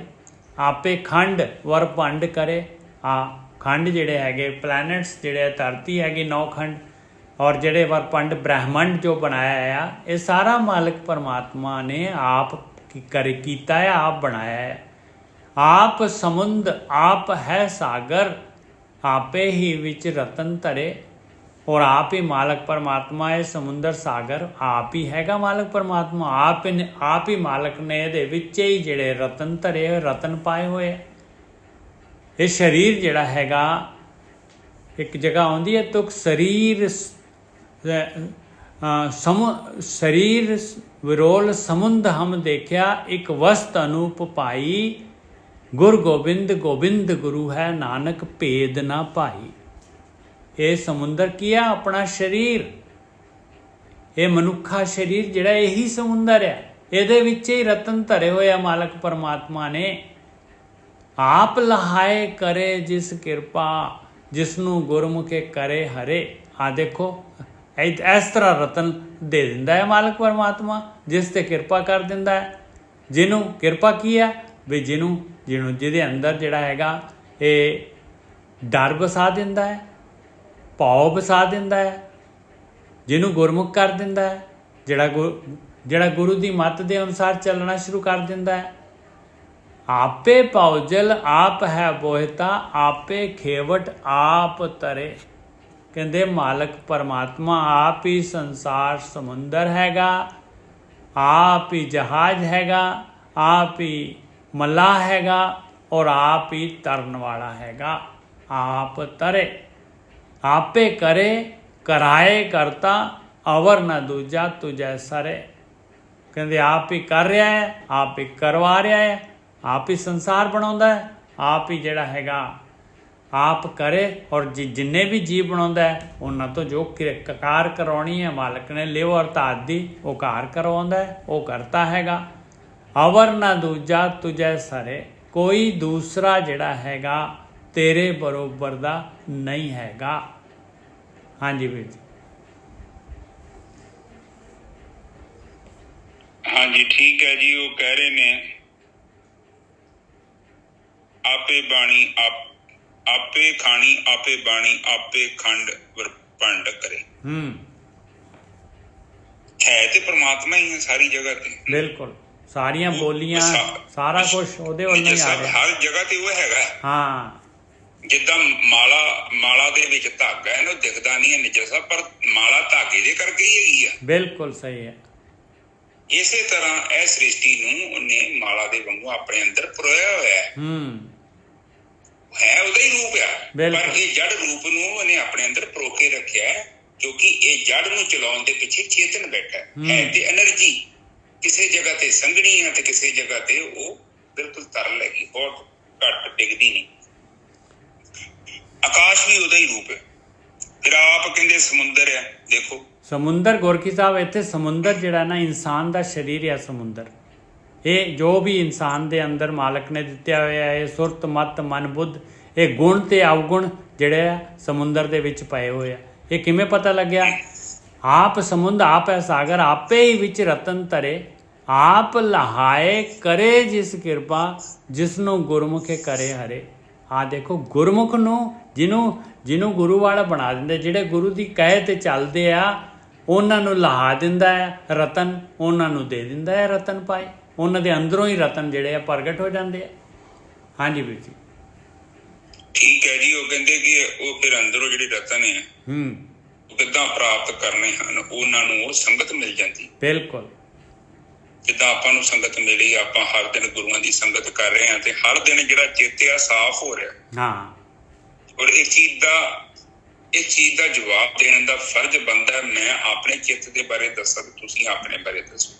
ਦੱਸਣ ਦੀ ਲੋੜ ਨਹੀਂ, ਤੁਸੀਂ ਆਪਣੇ ਆਪ ਨੂੰ ਦੱਸੋ ਕਿ ਪਹਿਲੇ ਨਾਲੋਂ ਜੀਵਨ 'ਚ ਕੋਈ ਸੁਧਾਰ ਹੋਇਆ ਤੇ ਫਿਰ ਮਾਰਗ ਸਹੀ ਆ, ਤੇ ਜੇ ਸੁਧਾਰ ਨਹੀਂ ਹੋ ਰਿਹਾ ਫਿਰ ਜਿੱਥੇ ਮਰਜ਼ੀ ਵੀ ਆਪਾਂ ਬੈਠੇ, ਭਾਵੇਂ ਤੁਸੀਂ ਸਾਡੇ ਨਾਲ ਵੀ ਬੈਠੇ ਜੋ, ਇਹ ਮਾਰਗ ਗਲਤ ਹੈ। ਬਿਲਕੁਲ ਸਹੀ ਹੈ ਜੀ। ਕਿਉਂਕਿ ਸਰਫ ਨੇ ਕੰਮ ਕਰਨਾ, ਮਲੀਨਤਾ ਨੂੰ ਦੂਰ ਕਰਨਾ ਹੈ। ਹੁਣ ਇਹ ਨਾ ਹੋਵੇ ਕਿ ਨਕਲੀ ਸਰਫ ਲੈ ਕੇ ਬੈਠੇ ਰਹੋ ਤੇ ਮਨ ਨੂੰ ਸੰਤੁਸ਼ਟ ਕਰ ਲਓ ਕਿ ਇਹ ਸੰਗਤ ਬੜੀ ਵਧੀਆ, ਇੱਥੇ ਸਾਡੇ ਚਿੱਤ ਨੂੰ ਬੜੀ ਸਫਾਈ ਮਿਲ ਰਹੀ ਹੈ, ਸਾਡਾ ਜੀਵਨ ਉੱਚਾ ਹੋ ਰਿਹਾ ਹੈ, ਮਾੜੇ ਕੰਮ ਕਰਨ ਨੂੰ ਦਿਲ ਨਹੀਂ ਕਰਦਾ, ਚੰਗੇ ਕੰਮ ਕਰਨ ਨੂੰ ਦਿਲ ਕਰਦਾ ਹੈ, ਭਗਤੀ ਕਰਨ ਨੂੰ ਦਿਲ ਕਰਦਾ ਹੈ, ਫਿਰ ਤੇ ਸੰਗਤ ਇਹ ਸਹੀ। ਤੇ ਜੇ ਇਦਾਂ ਦੀ ਭਾਵਨਾ ਨਹੀਂ ਬਣ ਰਹੀ ਤੇ ਫਿਰ ਇਹ ਸੰਗਤ ਵੀ ਬਿਲਕੁਲ ਸਹੀ ਨਹੀਂ। ਠੀਕ ਹੈ ਜੀ। ਹੁਣ ਅਗਲੇ ਬੰਨੇ ਉਹ ਕਹਿ ਰਹੇ ਨੇ ਕਿ ਇਹ ਜਿਹੜਾ ਸਮੁੰਦਰ ਹੈ, ਇਹ ਸਰੀਰ ਹੈ, ਉਹਦੇ ਵਿੱਚ ਆਪਾਂ ਰਤਨ ਲੱਭਣਾ ਹੈ। ਤੇ ਰਤਨ ਕੀ ਹੈ? ਨਾਮ। ਬਿਲਕੁਲ। ਫਿਰ ਜਦੋਂ ਨਾਮ ਦੀ ਪ੍ਰਾਪਤੀ ਹੋ ਗਈ ਨਿੱਜਰ ਸਾਹਿਬ, ਤੇ ਫਿਰ ਕਹਿੰਦੇ ਆਪੇ ਲਹਾਏ ਕਰੇ ਜਿਸ ਕਿਰਪਾ ਜਿਸ ਨੂੰ ਗੁਰਮੁਖ ਕਰੇ। ਉਹ ਆਪ ਮਿਹਰ ਕਰਦਾ ਹੈ, ਸੰਗਤ ਉਹ ਦਿੰਦਾ ਹੈ ਪਰਮਾਤਮਾ। ਗੁਰੂਆਂ ਨੇ ਪਰਮਾਤਮਾ ਨੂੰ ਕਿਹਾ ਕਿ ਮੈਨੂੰ ਸੰਗਤ ਦੇ। ਉਹਨਾਂ ਨੂੰ ਦਿਖਦੇ ਨਹੀਂ ਸੀ ਇੱਥੇ ਲਾਗੇ ਬੰਨੇ ਇੰਨੇ ਲੋਕ ਤੁਰੇ ਫਿਰਦੇ, ਇੰਨੇ ਬਾਬੇ ਬਣੇ ਫਿਰਦੇ ਆ, ਇਹਨਾਂ ਕੋਲ ਗਿਆਨ ਪ੍ਰਾਪਤ ਕਰ ਲਈਏ। ਨਹੀਂ, ਉਹ ਕਹਿੰਦੇ ਸਾਨੂੰ ਰਾਈਟ ਗਿਆਨ ਵਾਸਤੇ ਰਾਈਟ ਸੰਗਤ ਤੂੰ ਪ੍ਰੋਵਾਈਡ ਕਰ। ਜਿੱਦਾਂ ਦੇਖੋ ਇੱਥੇ ਕਿੰਨੇ ਸਕੂਲ ਹੁੰਦੇ ਨੇ, ਕਿੰਨੇ ਕਾਲਜ ਨੇ, ਪਰ ਸਾਰੇ ਜਿਹੜੇ ਕਾਲਜ ਨੇ ਜੋ ਵੀ ਹੈਗੇ ਨੇ ਉਹਦੇ ਵਿੱਚੋਂ ਵੀ ਕਈ ਕਾਲਜ ਜਿਹੜੇ ਹੈਗੇ ਜਿਹੜੇ ਯੋਗਤਾ ਪ੍ਰਾਪਤ ਹੈ, ਮਾਨਤਾ ਪ੍ਰਾਪਤ ਹੈ। ਕੇਵਲ ਉਹਨਾਂ ਦੇ ਬਾਰੇ ਜੇਕਰ ਆਪਾਂ ਨੂੰ ਜਾਣਕਾਰੀ ਉੱਥੋਂ ਪੜ੍ਹਨ ਤੋਂ ਬਾਅਦ ਬੱਚੇ ਨੂੰ ਨੌਕਰੀ ਲੱਭਣ ਲੱਗਿਆ ਪ੍ਰੋਬਲਮ ਨਹੀਂ ਆਉਂਦੀ। ਇਸੇ ਕਰਕੇ ਕਾਲਜਾਂ ਦੇ ਨਾਮ ਵੀ ਪੜ੍ਹੇ ਜਾਂਦੇ ਨੇ ਕਿ ਬੱਚਾ ਕਿੱਥੋਂ ਪੜ੍ਹਿਆ। ਹੁਣ ਹਾਰਵਰਡ ਯੂਨੀਵਰਸਿਟੀ ਦਾ ਨਾਮ ਲੈ ਲਓ, ਬੰਦਾ ਭਾਵੇਂ ਮੇਰੇ ਘਰ ਨਲਾਇਕ ਹੀ ਹੋਏ, ਨਿੱਜਰ ਸਾਹਿਬ ਯੂਨੀਵਰਸਿਟੀ ਦਾ ਫਰਕ ਤੇ ਪੈਂਦਾ ਨਾ। ਬਿਲਕੁਲ ਪੈਂਦਾ ਜੀ, ਬਿਲਕੁਲ ਪੈਂਦਾ। ਉਹ ਕਹਿੰਦੇ ਵੀ ਹਾਰਵਰਡ ਚ ਪੜ੍ਹਿਆ, ਜਿੱਦਾਂ ਮਨਮੋਹਨ ਸਿੰਘ ਜੀ ਉੱਥੋਂ ਪੜ੍ਹ ਕੇ ਆਏ, ਇਹ ਗੱਲਾਂ ਬਾਤਾਂ ਹੁੰਦੀਆਂ। ਠੀਕ ਹੈ ਜੀ। ਤੇ ਅੱਗੇ ਕਹਿੰਦੇ ਆਪੇ ਭੌਜਲ ਆਪ ਹੈ ਬੋਇਤਾ ਆਪੇ ਖੇਵਟ ਆਪ ਤਰੇ। ਇਹ ਭੌਜਲ ਕੀ ਹੈਗਾ? ਇਹ ਸਮੁੰਦਰ ਕੀ ਹੈਗਾ? ਇਹ ਜਿਹੜਾ ਆਪਾਂ ਸੰਸਾਰ ਦੇ ਵਿੱਚ ਆਏ ਆ, ਇਹ ਮਾਲਕ ਨੇ ਕਾਮ ਕ੍ਰੋਧ ਲੋਭ ਮੋਹ ਹੰਕਾਰ ਜਿਹੜਾ ਹੈਗਾ, ਇਹ ਭੌਜਲ ਜਿਹੜਾ ਹੈਗਾ ਵਿਚਾਰਾਂ ਦਾ ਸਮੁੰਦਰ ਹੈਗਾ ਭਾਈ। ਇਹ ਦੁਨੀਆ ਦੇ ਪਦਾਰਥਾਂ ਦਾ ਇਹ ਭੌਜਲ ਆ। ਕਿਤੇ ਕੋਈ ਹੋਰ ਪਾਣੀ ਜਾਂ ਸਮੁੰਦਰ ਕੋਈ ਹੋਰ ਨਹੀਂ ਹੈਗਾ। ਆਪੇ ਭੌਜਲ, ਮਾਲਕ ਨੇ ਭੌਜਲ ਪੈਦਾ ਕੀਤਾ ਹੈ। ਇਹ ਜਿਹੜੇ ਕਾਮ ਕ੍ਰੋਧ ਲੋਭ ਮੋਹ ਹੰਕਾਰ ਮਾਲਕ ਨੇ ਪਾਏ ਹੋਏ ਆ। ਆਪ ਬੋਇਤਾ, ਆਪ ਹੀ ਜਿਹੜਾ ਹੈਗਾ ਜਹਾਜ਼ ਹੈਗਾ ਭਾਈ, ਆਪ ਹੀ ਜਹਾਜ਼ ਦਿੰਦਾ ਹੈ, ਧਿਆਨ ਸਿਮਰਨ ਦਾ ਜਹਾਜ਼, ਨਾਮ ਦਾ ਜਹਾਜ਼। ਆਪੇ ਖੇਵਟ, ਆਪ ਹੀ ਗੁਰੂ ਦੇ ਦਿੰਦਾ ਮਲਾ, ਆਪ ਤਰੇ ਔਰ ਆਪ ਹੀ ਤਰਦਾ ਹੈ ਸਾਰੇ ਜੀਵਾਂ ਦੇ ਵਿੱਚ। ਉਹੀ ਮਾਲਕ ਪਰਮਾਤਮਾ ਹੈਗਾ। ਆਪੇ ਕਰੇ ਕਰਾਏ ਕਰਤਾ ਅਵਰ ਨਾ ਦੂਜਾ ਤੁਝੇ ਸਾਰੇ। ਆਪ ਹੀ ਕਰ ਰਿਹਾ ਹੈ ਤੇ ਆਪ ਹੀ ਕਰਵਾ ਰਿਹਾ ਹੈ। ਕਰਤਾ ਉਹੀ ਹੈ ਤੇ ਦੂਸਰਾ ਕੋਈ ਉਹਦੇ ਵਰਗਾ ਨਹੀਂ ਹੈਗਾ ਭਾਈ। ਹਾਂਜੀ ਵੀਰ ਜੀ। ਹਾਂਜੀ ਠੀਕ ਹੈ ਜੀ। ਇਹ ਜਿਹੜਾ ਸੰਸਾਰ ਹੈ ਇਹਦੇ ਵਿੱਚ ਪਾਰ ਲੰਘਣ ਦਾ ਕੇਵਲ ਇੱਕ ਤਰੀਕਾ ਹੈ। ਹਾਂ, ਤੁਸੀਂ ਭਗਤੀ ਕਰੋ ਤੇ ਆਪਣੇ ਕਰਮਾਂ ਨੂੰ ਸਹੀ ਕਰ ਲਓ ਤੇ ਮਨ ਨੂੰ ਸ਼ਾਂਤ ਕਰ ਲਓ। ਜਿੱਦਾਂ ਤੁਹਾਡਾ ਮਨ ਸ਼ਾਂਤ ਹੋ ਗਿਆ ਤੇ ਕਰਮ ਆਪਣੇ ਆਪ ਹੀ ਸਹੀ ਹੋਏ ਨੇ। ਠੀਕ ਹੈ ਨਿੱਜਰ ਸਾਹਿਬ? ਬਿਲਕੁਲ ਠੀਕ ਹੈ ਜੀ। ਭਗਤੀ ਤੋਂ ਬਿਨਾਂ ਮਨ ਨਹੀਂ ਸ਼ਾਂਤ ਹੋਣਾ ਤੇ ਜਿਹੜੇ ਅੰਦਰ ਦੇ ਗਲਤ ਸੰਸਕਾਰ ਆ ਉਹ ਸੰਗਤ ਤੋਂ ਬਿਨਾਂ ਉਹ ਦੂਰ ਨਹੀਂ ਹੋਣਾ। ਕਿਉਂਕਿ ਸੰਗਤ ਦੇ ਵਿੱਚ ਪ੍ਰੇਰਨਾ ਮਿਲਦੀ ਹੈ। ਸੰਗਤ ਕੀ ਹੈ? ਸਾਡਾ ਜਿਹੜਾ ਦਰਪਣ ਹੈ ਨਾ, ਸਾਨੂੰ ਦਿਖਾਉਂਦੀ ਹੈ ਚਿਹਰਾ। ਜਦੋਂ ਸ਼ੀਸ਼ਾ ਵੇਖਿਆ, ਤੁਸੀਂ ਸ਼ੀਸ਼ੇ ਦੇ ਲਾਗੇ ਜਾਓ ਤੇ ਸ਼ੀਸ਼ਾ ਕੀ ਕਰਦਾ ਹੈ? ਜੋ ਸਾਡਾ ਰੂਪ ਆ ਉਹਨੂੰ ਦਿਖਾ ਦਿੰਦਾ ਹੈ ਸਾਨੂੰ। ਬਿਲਕੁਲ ਦਿਖਾ ਦਿੰਦਾ ਜੋ ਕੁਛ ਨਹੀਂ ਕਹਿੰਦਾ। ਉਹ ਕਹਿੰਦਾ ਨਾ ਮੈਂ ਵਧਾਉਣਾ ਹੀ ਤੇ ਨਾ ਮੈਂ ਘਟਾਉਣਾ ਹੀ। ਜੋ ਤੇਰੀ ਸ਼ਕਲ ਹੈਗੀ ਹੈ ਨਾ, ਤੈਨੂੰ ਮੈਂ ਉਹ ਦਿਖਾ ਦਾਂਗਾ। ਉਹ ਤੈਨੂੰ ਪਸੰਦ ਆ ਜਾਂ ਨਹੀਂ ਪਸੰਦ ਨਿੱਜਰ ਸਾਹਿਬ, ਉਹ ਦੈਟ ਇਜ਼ ਅਨਦਰ ਮੈਟਰ। ਪਰ ਬੰਦਾ ਕੀ ਕਰਦਾ? ਬੰਦਾ ਕਹਿੰਦਾ ਜਿਹੜੀ ਤੂੰ ਜੇ ਤੁਹਾਨੂੰ ਕੋਈ ਸੱਚੀ ਗੱਲ ਕਰੇ ਤੁਸੀਂ ਉੱਥੇ ਲਾਗੇ ਜਾਣਾ ਹੀ ਨਹੀਂ, ਉਹਦੇ ਭੱਜ ਜਾਣਾ ਉੱਥੋਂ। ਕੋਈ ਬੰਦਾ ਬਾਣੀ ਕਹਿੰਦੀ ਕਿ ਨਿੰਦਿਆ ਕਰੋ ਸਾਡੀ, ਸਾਨੂੰ ਪਤਾ ਤਾਂ ਲੱਗੇ ਕਿ ਸਾਡੇ ਚ ਔਗਣ ਕਿਹੜਾ। ਤੇ ਆਪਣੀ ਕੋਈ ਮਾੜੀ ਮੋਟੀ ਨਿੰਦਿਆ ਕਰਦੇ ਬਈ ਤੂੰ ਆ ਤੁਰਦਾ ਹੈ ਤੇ ਤੇਰੇ ਪੈਰਾਂ ਦੀ ਆਵਾਜ਼ ਆਉਂਦੀ ਆ, ਤੁਸੀਂ ਉਹਦੇ ਲਾਗੇ ਨਹੀਂ ਜਾਣਾ ਕਿ ਹਾਂ ਨਾ ਜਾਂ ਮੈਨੂੰ ਗੱਲ ਕਿਉਂ ਕਹਿਤੀ। ਬਿਲਕੁਲ। ਕਿਸੇ ਨੇ ਕਹਿਤਾ ਵੀ ਤੂੰ ਰੋਟੀ ਖਾਂਦਾ ਵਾ ਤੇ ਤੂੰ ਪਚ ਨਾ ਕਰ। ਹੁਣ ਕਈ ਬੰਦੇ ਵੇਖੋ ਹੱਥ ਪੈਰ ਰੋਟੀ ਖਾਂਦੇ ਆਪਣੇ ਜਿਹੜਾ ਚਮਚ ਹੁੰਦਾ ਦੰਦਾਂ ਨੂੰ ਮਾਰੀ ਜਾਂਦੇ, ਬਾਰ ਮਾਰਦੇ। ਹੁਣ ਉਹਨੂੰ ਕਹੋ ਵੀ ਤੇਰੇ ਦੰਦਾਂ ਨੂੰ ਤੇਰਾ ਚਮਚਾ ਵੱਜ ਜਾਂਦੇ, ਉਹਨੇ ਕਹਿਣਾ ਤੂੰ ਮੈਨੂੰ ਖਾਣਾ ਸਿਖਾਉਣਾ। ਸੋ ਇਹ ਗੱਲਾਂ ਜਿਹੜੀਆਂ ਹੈਗੀਆਂ, ਹੁਣ ਤੁਸੀਂ ਕਿਸੇ ਨੂੰ ਸਮਝਾਓਗੇ ਉਹ ਅਗਲਾ ਉਲਟਾ ਰਿਐਕਸ਼ਨ ਕਰਦਾ, ਉਹਦੀ ਹਉਮੈ ਆ ਜਾਂਦੀ ਹੈ। ਤੁਸੀਂ ਚੰਗਾ ਕੰਮ ਵੀ ਕਹੋਗੇ ਉਹਨੇ ਵਿਚਾਰੇ ਨੇ ਮੰਨਣਾ ਹੀ ਨਹੀਂ। ਤੇ ਅੱਜ ਦੀ ਵਿਚਾਰ ਇੱਥੇ ਸਮਾਪਤ ਹੋ ਗਈ ਜੀ। ਤੋਂ ਕਰਮ ਦੀ ਗੱਲ ਕੀਤੀ ਆ। ਕਰਮ ਨੂੰ ਆਪਾਂ ਕਰਨ ਤੋਂ ਪਹਿਲਾਂ ਸੋਚ ਵਿਚਾਰ ਕਰਨੀ ਆ। ਉਹਨੂੰ ਪਹਿਲਾਂ ਬੁੱਧੀ ਕੋਲ ਲੈ ਕੇ ਜਾਣਾ। ਬੁੱਧੀ ਉਹਦੇ ਬਾਰੇ ਕੀ ਕਹਿੰਦੀ ਆ। ਜੇ ਬੁੱਧੀ ਕਹਿੰਦੀ ਇਹ ਕਰਮ ਬਹੁਤ ਵਧੀਆ ਤੇ ਤੈਨੂੰ ਰੱਬ ਦੇ ਵੱਲ ਲੈ ਕੇ ਜਾ ਰਿਹਾ, ਫਿਰ ਨਿੱਜਰ ਸਾਹਿਬ ਕਰ ਲੈਣਾ ਚਾਹੀਦਾ। ਬਿਲਕੁਲ ਸਹੀ, ਫਿਰ ਦੇਰ ਨਹੀਂ ਕਰਨੀ ਚਾਹੀਦੀ। ਗੁਰਕੀ ਸਾਹਿਬ ਇੱਕ ਰਿਕੁਐਸਟ ਹੈਗੀ ਆ। ਗੁਰਕੀ ਸਾਹਿਬ ਇੱਕ ਅਰਦਾਸ ਕਰ ਦੇਣਾ। ਦਾਸ ਦੀ ਅੱਜ ਦਾਸ ਦਾ ਜਨਮ ਦਿਨ ਹੈਗਾ ਤੇ ਇੱਕੋ ਹੀ ਚੀਜ਼ ਅਸੀਂ ਮੰਗਦੇ ਹਾਂ ਵੀ ਆਤਮ ਗਿਆਨ ਦੇ ਲਾਗੇ ਜਾਈਏ, ਹਲੇ ਮਨ ਪੂਰਾ ਟਿਕਦਾ ਨਹੀਂ ਹੈ। ਕੋਈ ਨਹੀਂ, ਟਿਕ ਜੇਗਾ ਜੀ। ਠੀਕ ਹੈ ਜੀ। ਥੈਂਕ ਯੂ ਜੀ। ਅੱਜ ਦੀ ਨਜ਼ਰ ਸਾਹਿਬ ਵਿਚਾਰ ਇੱਥੇ ਸਮਾਪਤ ਜੀ। ਹਾਂਜੀ ਵੀਰ ਜੀ, ਬਿਲਕੁਲ ਠੀਕ ਹੈ ਜੀ। ਹਾਂਜੀ, ਤਿੰਨ ਅਰਦਾਸਾਂ ਨੇ ਜੀ। ਇੱਕ ਓਮਕਾਰ ਸਤਨਾਮ ਕਰਤਾ ਪੁਰਖ ਨਿਰਭਉ ਨਿਰਵੈਰ ਅਕਾਲ ਮੂਰਤ ਅਜੂਨੀ ਸੈਭੰ ਗੁਰ ਪ੍ਰਸਾਦ। ਪਿਤਾ ਗਰੀਬ ਨਵਾਜ ਬਾਣੀ ਪੜ੍ਹਦੇ ਵਿਚਾਰ ਕਰਦੇ ਬਾਣੀ ਸਤਿ ਕਰਦੇ ਨੇ ਕੱਪ ਕਰਕੇ ਭੁੱਲਾਂ ਤੇ ਗਲਤੀਆਂ ਹੋ ਗਈਆਂ ਗਾਣ ਵਿੱਚ ਸਭ ਤੇ ਮਾਫ ਕਰੋ ਤੇ ਕਰ ਛੋੜ ਦੇ ਸਪਸ਼ਟ ਬਾਣੀ ਪੜ੍ਹਨ ਦੀ ਆਗਿਆ ਬਖਸ਼ੀ। ਆਈ ਸੰਗਤ ਦੀ ਹਾਜ਼ਰੀ ਆਪਣੇ ਦਰ ਤੇ ਪ੍ਰਵਾਨ ਕਰਨੀ ਦੇ ਨਿਰੁਕਤਾ ਬਖਸ਼ੀ ਤੰਦਰੁਸਤੀ ਬਖਸ਼ੀ। ਵਾਹਿਗੁਰੂ ਜੀ ਕਾ ਖਾਲਸਾ ਵਾਹਿਗੁਰੂ ਜੀ ਕੀ। ਮੇਰੇ ਪਿਤਾ ਅਰਦਾਸਾਂ ਆਈਆਂ ਨੇ, ਇੱਕ ਤੇ ਅਰਦਾਸ ਹੈ ਜੀ ਕਿ ਸਾਧਕ ਨੇ, ਉਹ ਕਹਿੰਦੇ ਨੇ ਕਿ ਮਨ ਟਿਕਦਾ ਨਹੀਂ, ਅੱਜ ਉਹਨਾਂ ਦਾ ਜਨਮ ਦਿਨ ਵੀ ਹੈ, ਆਪ ਉਹਨਾਂ ਦੀ ਝੋਲੀ ਚ ਨਾਮ ਦਾਨ ਬਖਸ਼ੋ, ਆਤਮ ਗਿਆਨ ਬਖਸ਼ੋ। ਇੱਕ ਸ਼ੁਕਰਾਨੇ ਦੀ ਅਰਦਾਸ ਹੈ ਜੀ ਮਾਤਾ ਜੀ। ਇੱਕ ਸਾਧਕ ਨੇ ਆਪਣੀ ਮਾਤਾ ਜੀ ਦੀ ਅਰਦਾਸ ਕਰਵਾਉਂਦੇ ਨੇ, ਉਹਨਾਂ ਦਾ ਆਪਰੇਸ਼ਨ ਹੋਇਆ ਤੰਦਰੁਸਤੀ ਦੇ ਲਈ, ਉਹ ਅਰਦਾਸ ਕਰਵਾਉਂਦੇ ਨੇ। ਇੱਕ ਮੇਰੇ ਪਿਤਾ ਜੀ ਇੱਕ ਹੋਰ ਅਰਦਾਸ ਹੈ, ਮਾਤਾ ਜੀ ਦੀ ਜਿਹੜੀ ਚੰਗੀ ਸਿਹਤ ਦੀ ਅਰਦਾਸ ਕਰਦੇ ਸਾਰਾ ਲੋਕ, ਤੇ ਮਾਤਾ ਜੀ ਨੂੰ ਤੰਦਰੁਸਤੀ ਬਖਸ਼ੋ। ਜੋ ਵੀ ਇਹਨਾਂ ਦਾ ਅੱਜ ਆਪਰੇਸ਼ਨ ਹੋਇਆ ਉਹ 'ਚ ਸਫਲਤਾ ਮਿਲੇ, ਪਰ ਜੋ ਵੀ ਕਮੀ ਪੇਸ਼ੀ ਹੈ ਸਰੀਰ ਚੋਂ ਦੂਰ ਹੋ ਜਾਏ। ਵਾਹਿਗੁਰੂ ਜੀ ਕਾ ਖਾਲਸਾ ਵਾਹਿਗੁਰੂ ਜੀ ਕੀ ਫਤਿਹ। ਵਾਹਿਗੁਰੂ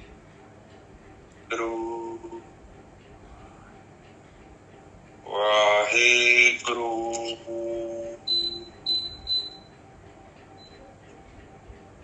ਵਾਹਿਗੁਰੂ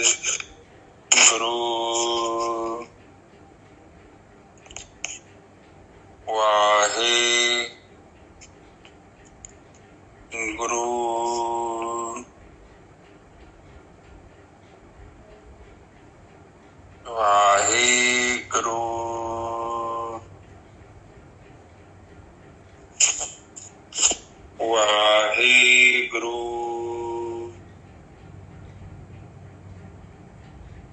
ਵਾਹਿਗੁਰੂ ਵਾਹਿਗੁਰੂ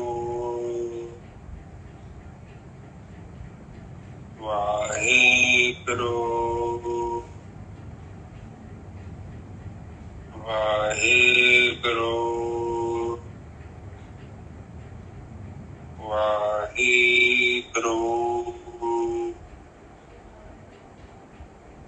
ਵਾਹਿਗੁਰੂ ਵਾਹਿਗੁਰੂ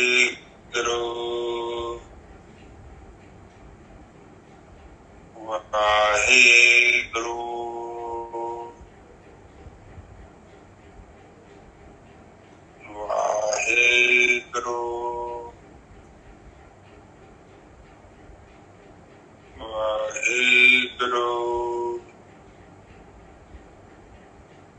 ਵਾਹਿਗੁਰੂ। ਸੰਗਤ ਦੀ ਚੁੱਪ ਹੋ ਜਾਓ। ਵਾਹਿਗੁਰੂ ਵਾਹਿਗੁਰੂ ਵਾਹਿਗੁਰੂ ਵਾਹਿਗੁਰੂ ਵਾਹਿਗੁਰੂ। ਵਾਹਿਗੁਰੂ ਜੀ ਕਾ ਖਾਲਸਾ ਵਾਹਿਗੁਰੂ ਜੀ ਕੀ